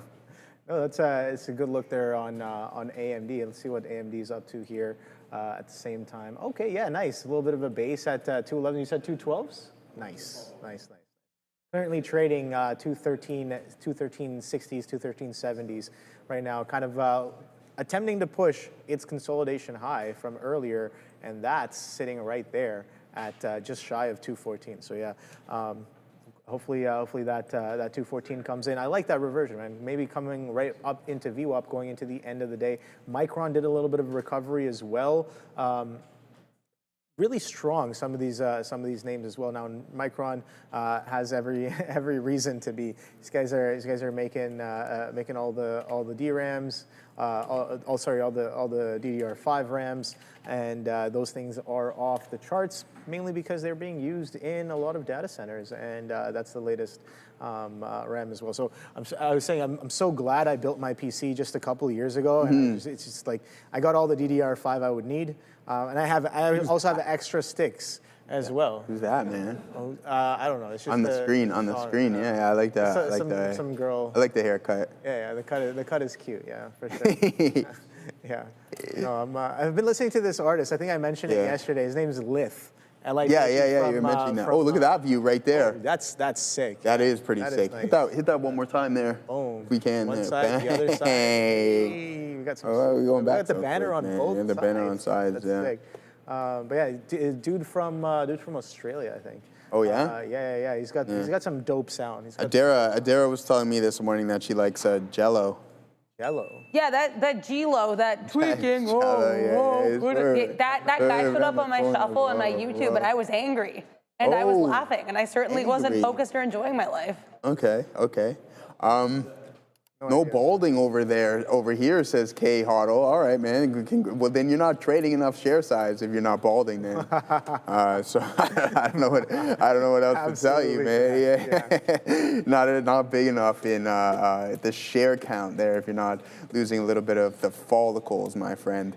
But yeah, no. In all seriousness, a nice little move there in IBIT. You're still in that Amazon. It's just kind of consolidating, I guess, sideways. Right there. Grant Cliff Cliff in the chat. Sorry for butchering that. Did you see SNDK up 23%? Man, I've been watching SNDK all day. You guys know I love reversions. I even borrowed some shares on this. Guess what? No strong reasons to sell all day long, so I did not get involved. Just gonna wait for it. This was absolute strength. That 285. If anybody got this 285 off the open, oh boy, that was the trade. If you got the 300. That was also the trade. If you got this high, 315s, that was also the trade. And we got all the way up to 343s on SanDisk. Definitely, saving a lot of space there on that one as it kind of rips to the upside and didn't really give you a lot of downside on that move. So yeah, I'm definitely watching it, man. I've been watching it all day long. Not my best trade to hit that long, even though because I wasn't here this morning. I told you a little bit of a delay on the TTC. Yeah, the old taker. The train stopped like 4 times. I got to my desk at 9:35, and then there was already chatter about SNDK in the pre-market and coming into the open. And I'd seen it 5 minutes later, and I was just like, "Oh, this is crazy. This move is done." That's literally what I thought. Guess what? It was not done. It did another leg for a whole $30 more. So I saw it around 315s, and then on the breakout, I think I could have taken the breakout, but by the time I sat down, got everything opened and ready, it was already pushing that 315, and it was off to the races. So I was just like, yeah, maybe not the right time. I was like, where's the next trade? The next trade might be the reversion. Wait for that to happen. We did get a bit of a pullback from 343s all the way down to 330s. That was a bit of a $10 pullback, but not what I was looking for at all. And if you've been involved in the short, well, it's consolidating near the highs, man. So I don't know what to tell you there. Definitely not part of my playbook to hit that short. If I am taking shots at it, that's just me kind of doing my own thing off of vibes. So didn't really touch it at all today. Yeah, right on. All right, man. Getting my Matthew McConaughey on. Right on. So there it is, 51.95. We get up to 52.22. We're sitting on approximately 15% of our position. I mean, you nailed it on the head, John Tarzan. Just precision, man. I believe precision beats speed and timing beats power. So shout out to the great, I don't know if he's never really that good, but shout out to Conor McGregor because I love that and I think it's very true in many aspects of life. Adara, talk to us. Here is Nvidia. They're still interviewing here both Nvidia CEO Jensen Huang and the CEO of Siemens.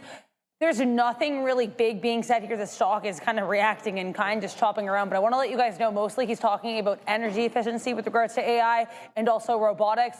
A lot of this, though, is not new. Nothing really that we didn't hear from that keynote earlier. I would say comments from NVIDIA CFO Colette Kress earlier were much more market moving and novel. Back to you. Good stuff. Thank you very much for that, Adara. And yeah, just talking about it, guys. Hey, we were patient throughout the whole intraday session. I mean, this is our 5th trade of the day, and we just waited for this one to come on and try to capitalize on this one. So shout out to John Tarzan. Shout out to Gorev also. I said, this is the least I can do, man, considering all the call-outs you give me. So a lot of fun stuff here going on. Just wait for that prime time opportunity. Yeah, SMR, that was a great op here. I like that you're pointing that out, Kareem. Yeah, there it is. A nice move off of these lows, and I would love to have participated in this, considering the PA has been a little bit cleaner than what we've been experiencing here on IBIT as we're starting to come back in off of that previous high of around 52.20, a little bit north of that, or a previous couple-minute high. Anyways, you're probably going to Cancun end of January. Nice. Have fun, my friend. Cancun in Mexico is a wonderful spot. I love it there without any questioning. Hence why I continue to return. So, TQs, slightly toppy. We have SMR coming off of the lows. SLV selling aggressive there off of that previous high. Maybe not overly aggressive, but man, oh man, look at that bounce here in SMR. Put it in the chat. If you're involved in new scale power, I would love to hear. And what is your entry price? A guy from work, where are you? Are you involved in this once again as we climb back up to 1857? We have a pre-market high of around $20.32. I'll pull this up one more time, and I believe on our options activity, we said that was going to be a key level in SMR. Even though we have rejected it, that was a big time play. So let's pull it up here one more time for the folks, because I've seen a couple individuals later on in the day, they're like, hey man, when did you guys start doing this? Well, every morning, bright and early around 8:20 is when we're going to go over our options activity. Don't forget that the show is starting at 8 a.m. so you can get everything that you need right here, bright and early. So let's head right back into what we had going on. I told you guys, just never mind the strike prices here. They're just a little bit mixed up, but SMR, this is going to be that $20 strike price. Volume and open interest are still relatively the same. There's Meta, 670 was the level that we were talking about, and IBIT at that $55 mark. Doesn't look like it's going to be coming into play just yet, but SMR, a nice recovery here on the intraday session. Adara, talk to us. I do want to talk to you guys about Dexcom and ABT. Both these stocks pretty strong today. Here's ABT. I'll pull up Dexcom. Now, I heard this report earlier, and the stocks were already kind of moving pretty well on their own regardless, but it is worth noting here, there were some reports rolling around earlier suggesting that the FDA was going to be, I guess, updating its guidelines on Dexcom and, sorry, not Dexcom and Abbott, but more generally wearable devices for health. Now we get an update here from Secretary RFK Jr. of Health and Human Services saying that apparently the US FDA is, quote, unlocking wearable devices for general wellness that have been for too long tied up in red tape. So long story short, looks like there's going to be, I guess, less regulatory hurdles for these wearable devices. Dexcom and ABT both liking this news. Again, likely reacting to reports from much earlier in the day. Back to you. FOB, how's your Amazon short going? I mean, we've broken through that 242. There's some choppy action happening here. Obviously, people playing against that 242 as it was holding, and they kind of pulling back into there as well. You can see this 15-minute candle here on the Nasdaq is attempting to go attempting to go red from green. I'm watching that at the same time as well. Watching this chop, any sort of pops right now, they seem like they're getting kind of flushed into at the same time here. SanDisk might be the one as well. Like I said before, I did have eyes on it, and I continue to have eyes on it now. And that's pulling back decently off of its highs. So maybe that one is poised for a bit of a pull, but we still have a couple hours, 2.5 hours left in the trading day. I'm going to take a closer look at it, maybe after the midday show here. Maybe going into the last couple of hours is what I'm looking at there for SanDisk. Again, maybe we get something on the imbalances. Maybe we get something crazy happening going into the close as well. So that's kind of what I have eyes on as of right now. But let's see, what are you guys looking at going into the end of the day? Let's see, advance so much in graph. Yeah, no, we've made leaps and bounds, Save Man Woman, in terms of the studio and how the whole setup is looking now. Absolutely looking fresh. Remember when there was just tables in the back and we had the floor and everything? Yeah, man. It's like all that is history, and we've got some really high-tech stuff going on. I mean, look at that. Yeah, that one board view that they that's tossed going up on not too long ago was pretty good. So I just dropped solid, it in here. solid stuff here. But some bigger and better things for sure. That's how it is, man. You got to continuously remain moving forward. You don't want to be staying. Pardon me? A little bit better every day. That's it, man. 1%, even 1/4%. I'll take anything, tenth of a percent, whatever it may be. That stuff adds up really quick. Just like small wins, and that was kind of been the narrative of my intraday session there. Oh, Gorb, did you see silver? Yeah, 1 minute print on SLV, brother. 5 not looking too clean, so maybe this is just a little bit of a breath, but as I was typing it in, I just was late on that trigger. Otherwise, we could have caught a couple of cents right there. So maybe we'll be a little bit more patient and wait for that pullback. TSLL says melanin, okay, particles. Yeah, I have a deficiency, so maybe if you have any extra of that, we'll take it. All right, let's pull up, what was I about to pull up? Nvidia, oh no, TSLL. Take a look at TSLL. All right, yeah. All right, no. Yeah, we don't like that here. But we'll take a look at it for you guys, right? This isn't all about us. This is about you guys as well, too. So we'll take a look at TSLL. Tesla not having the ability. This is the 2x levy right here, guys. TSLL. Tesla just straight to the downside, and you can see the liquidity issue starting to run here on Tesla, but SMR was that trade, and that's all right as Bitcoin is starting to get in. You can see that my horrible drink is slowly starting to kick in here, and I wouldn't give that to, honestly, my worst enemy, to be honest with you at this point, but Adair, what do you got for us?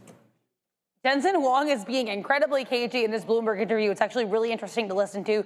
He was just asked, so your guys' big deal with Grok, AI, Grok with a Q, obviously not Grok with a K, is that an acquisition or is it kind of, you know, this talent acquisition situation?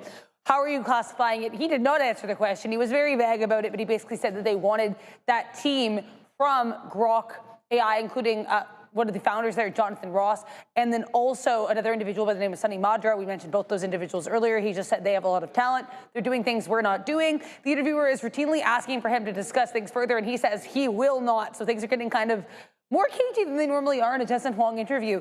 Also, Nvidia CEO Jensen Huang here talking about demand from Chinese customers, saying that it does remain strong. He is now the third AI-related executive, including his own CFO, Colette Kress, and AMD CEO, Lisa Su, to talk earlier today about how we're really trying to get these Chinese chips here out of the U.S. and to China. So quick recap here of what's happening with Jensen Huang as this interview does continue. Back to you. Right, thank you very much, Dara.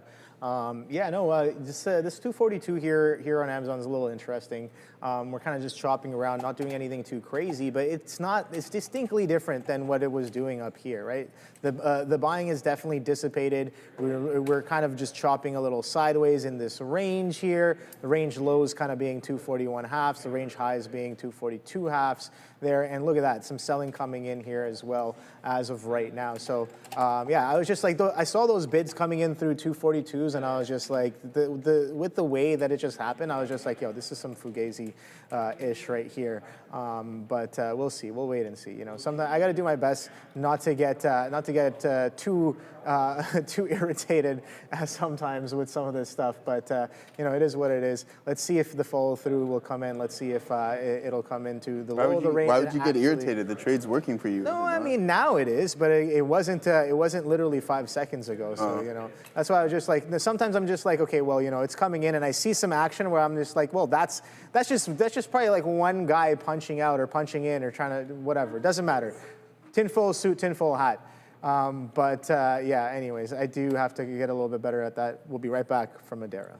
Great timing here for TSLA. It's at day's lows, and then Jensen Huang says some nice things about TSLA, saying in response to Elon Musk's response to his AV demonstration yesterday, saying, quote, I think Tesla has the best AV stack in the world.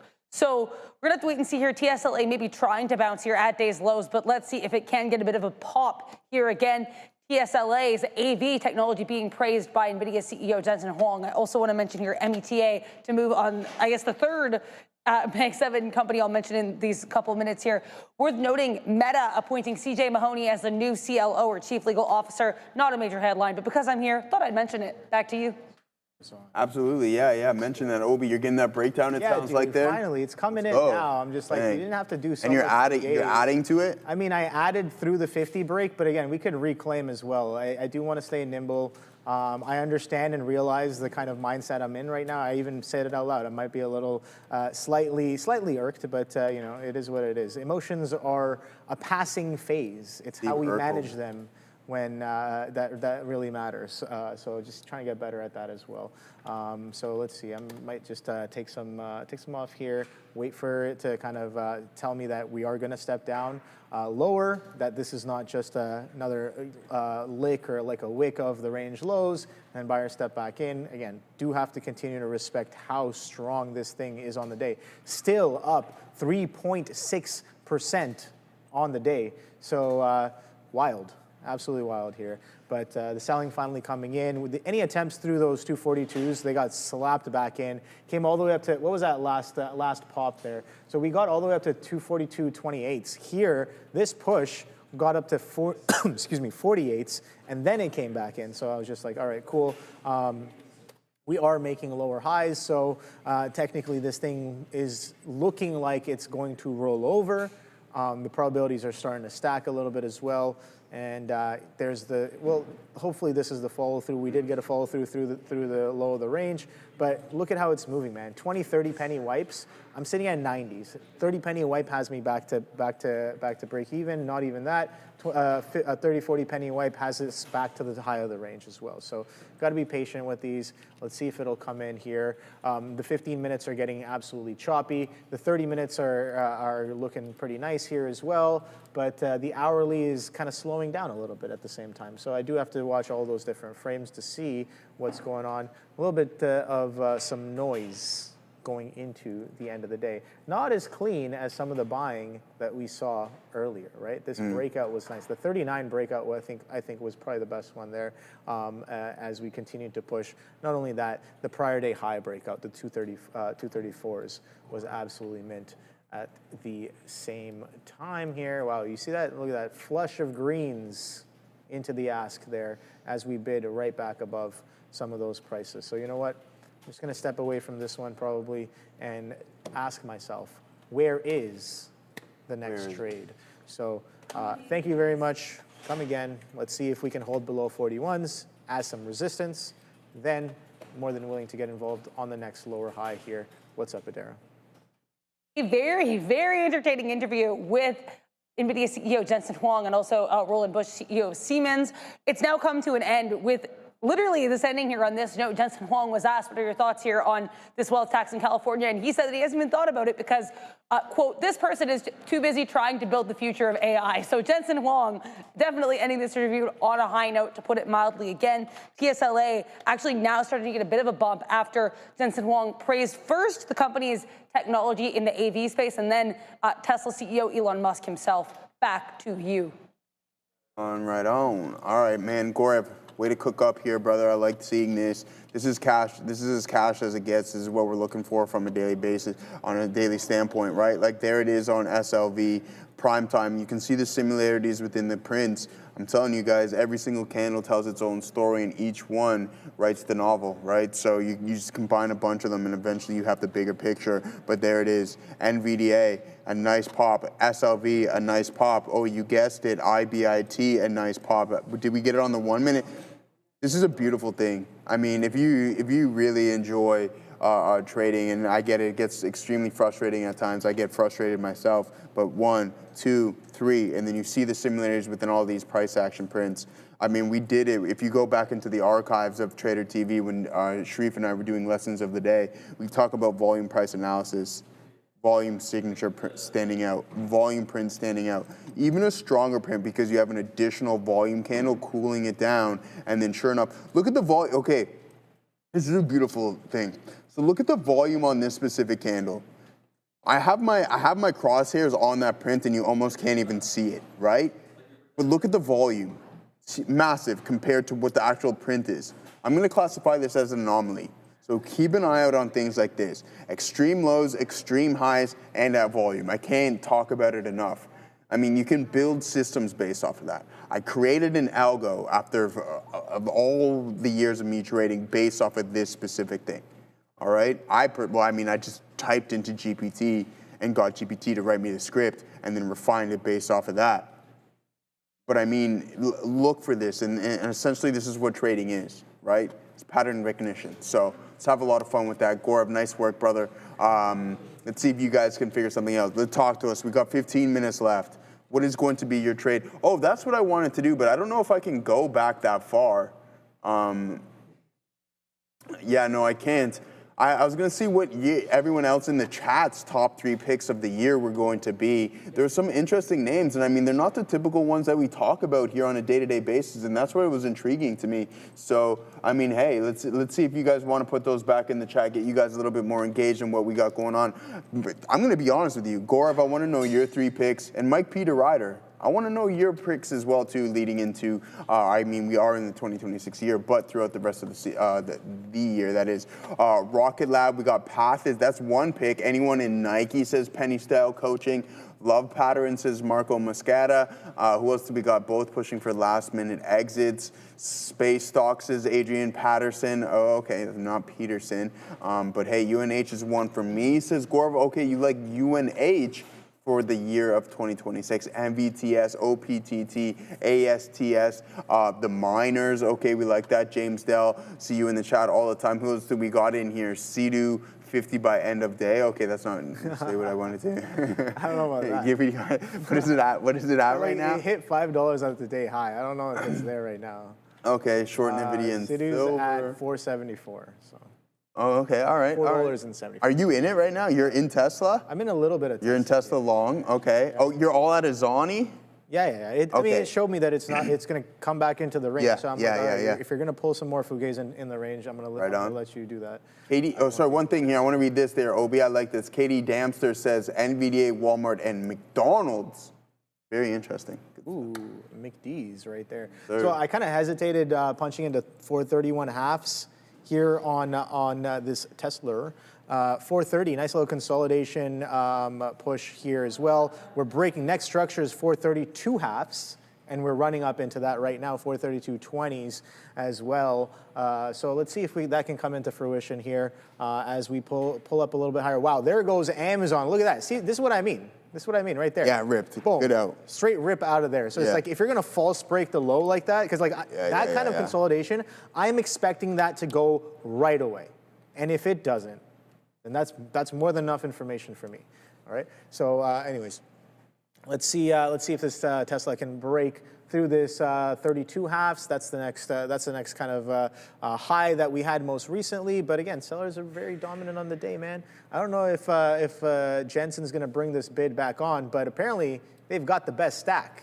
Ooh. Now let's see if this price action can stack on top of its prior levels here as well. So that's what I'm looking for, and just keeping it relatively tight. It's the candles are pretty wide. It's like $1.50 each. So you got to be aware of that and risk accordingly there as well. And just be nimble on your toes. It is Tesla, right? Tesla does a lot of craziness. It's a lot of participants. It's pretty much almost always pretty crowded.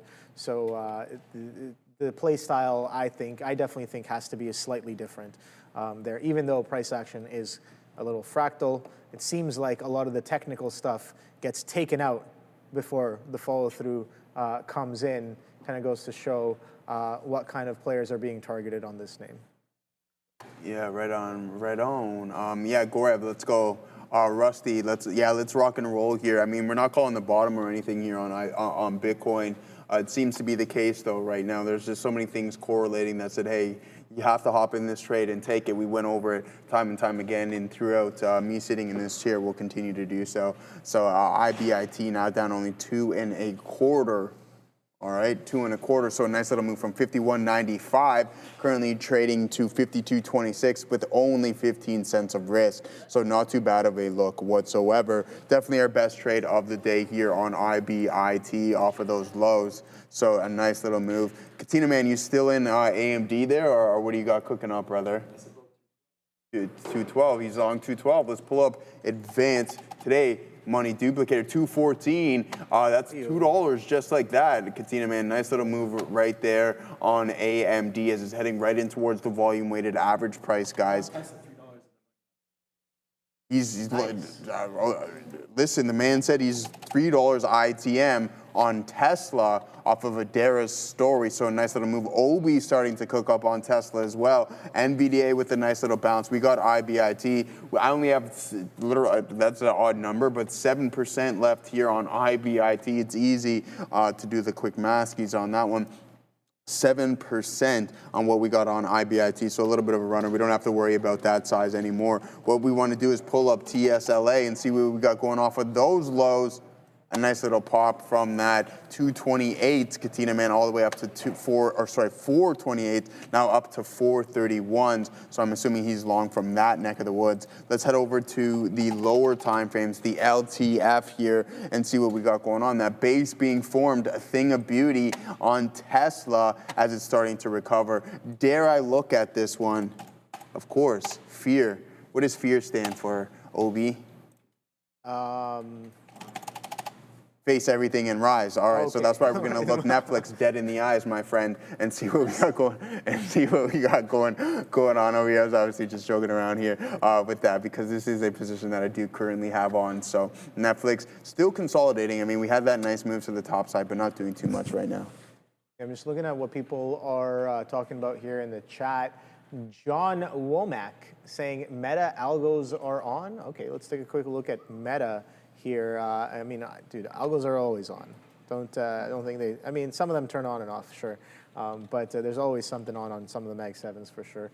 Let's see what Meta is up to here. Okay, all right, cool. So a little bit of buying happening. Nice V-shape recovery here of this selling that kind of became prominent at around 1040, bringing us to a day low of 650, 192s.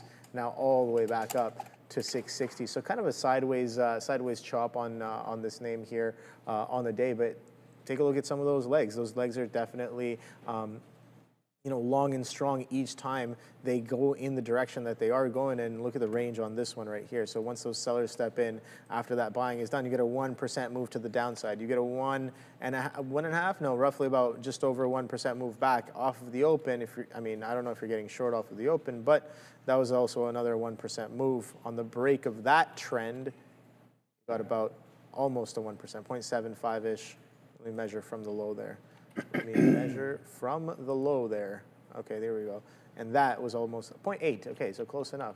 So 0.8 there. So yeah, I kind of just hopped out of this Tesla here because I was expecting that 32 halves to go right away, and it didn't. But the thing is, like, it's not. I'm looking for it to go right away. It could just chop around for a little bit and then go. My average is not necessarily the best. It can definitely have, it has room to kind of chop around before it gets back up to VWAP, which, I think it's well within range.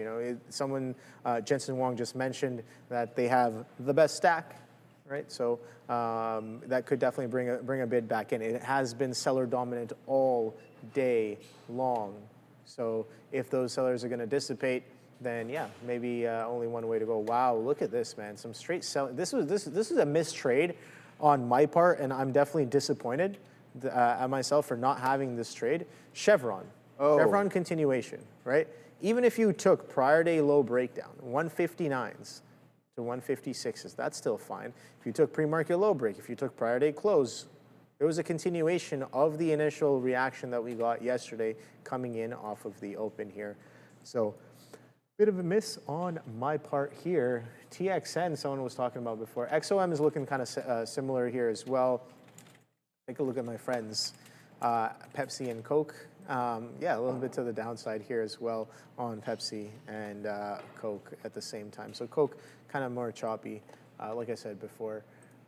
SNDK continues to hold highs, SNDK. So no strong reasons to sell here that I'm seeing, Joe. Just a chop, just kind of a chop. You know what? We can let's draw some arbitrary chart art here at the same time. So we'll go from this point to that point right there. Boom.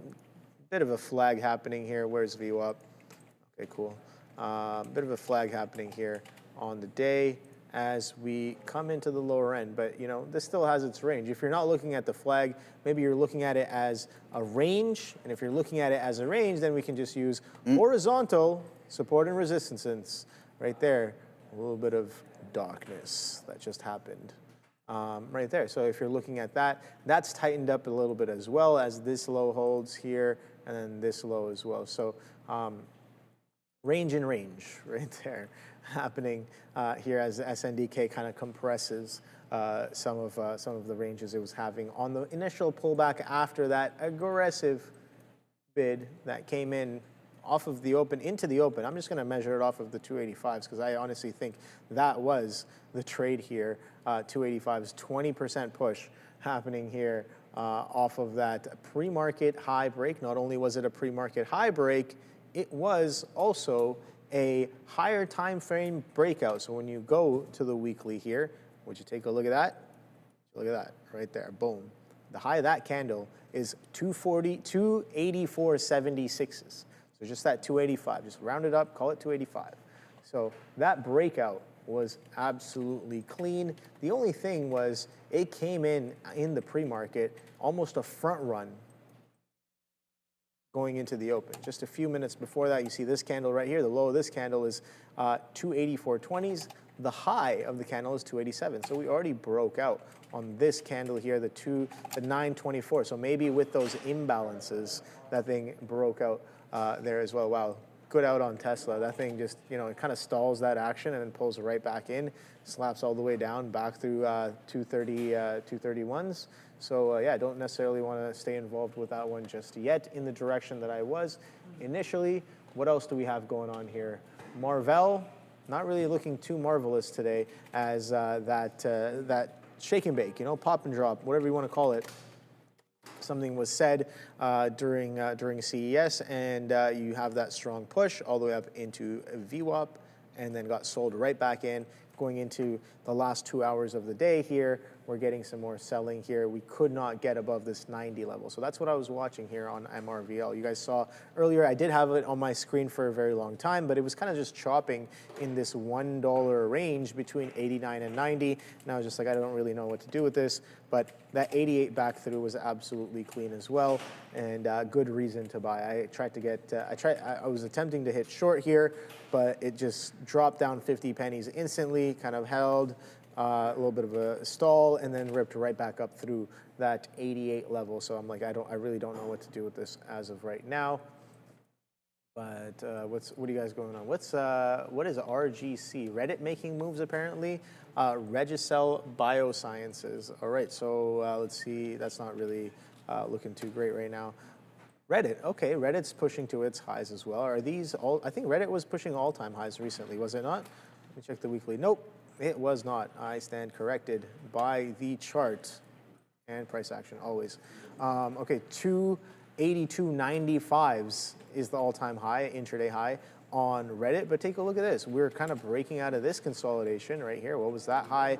That high was 246.15. Let's see how 246.15 was interacted with in the intraday action here. 246-ish area right here. So we got below it, strong selling. Attempt to push back up into it in that area, rough area. We got to a high of 247.5s. Selling came back in, and then finally a distinctly different bid with some expanding volume going through 248s as well takes us all the way through that opening range high at 251.70s, currently trading at 252. So now the high of day is 252.70s there. Wow, Marvell's really kind of starting to do a bit of selling here as of right now. SNDK, what are you up to? Still sideways chop, low volume, man. Here's the thing, SNDK had really strong volume in the morning session, and look at the volume dropping off here. Now the volume dropped off, but the price hasn't dropped off. So guess what, Joe? This is definitely going to stay interesting for me tomorrow, for sure. Candice, yeah, you're going to look for the continuation? I mean, I don't know if I'm going to look for the continuation, but I pointed out the range that I just, like this range right here, this range in range. I'm going to be watching some of these levels to see if we do any sort of a breakout of that range. If we break out to the highs, let's see if we continue. Do we continue, fake, stop out, pull back in?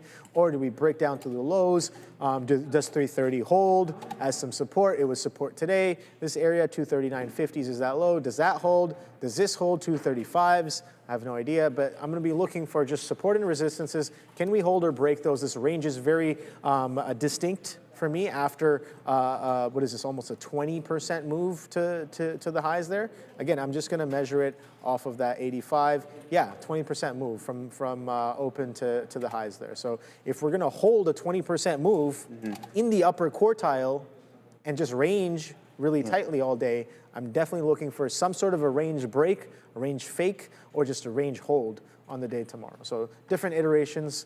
I have no idea what it's going to do, but I'll try to have a plan for each and every one. Yeah, exactly. If and then statements. Nice work there. All right, I Grow Fighting, man. Let me know a little bit more detail later on in the day. I'm pretty sure Obi and I will be sitting here in these seats. But enough is enough. we've had a pretty solid one.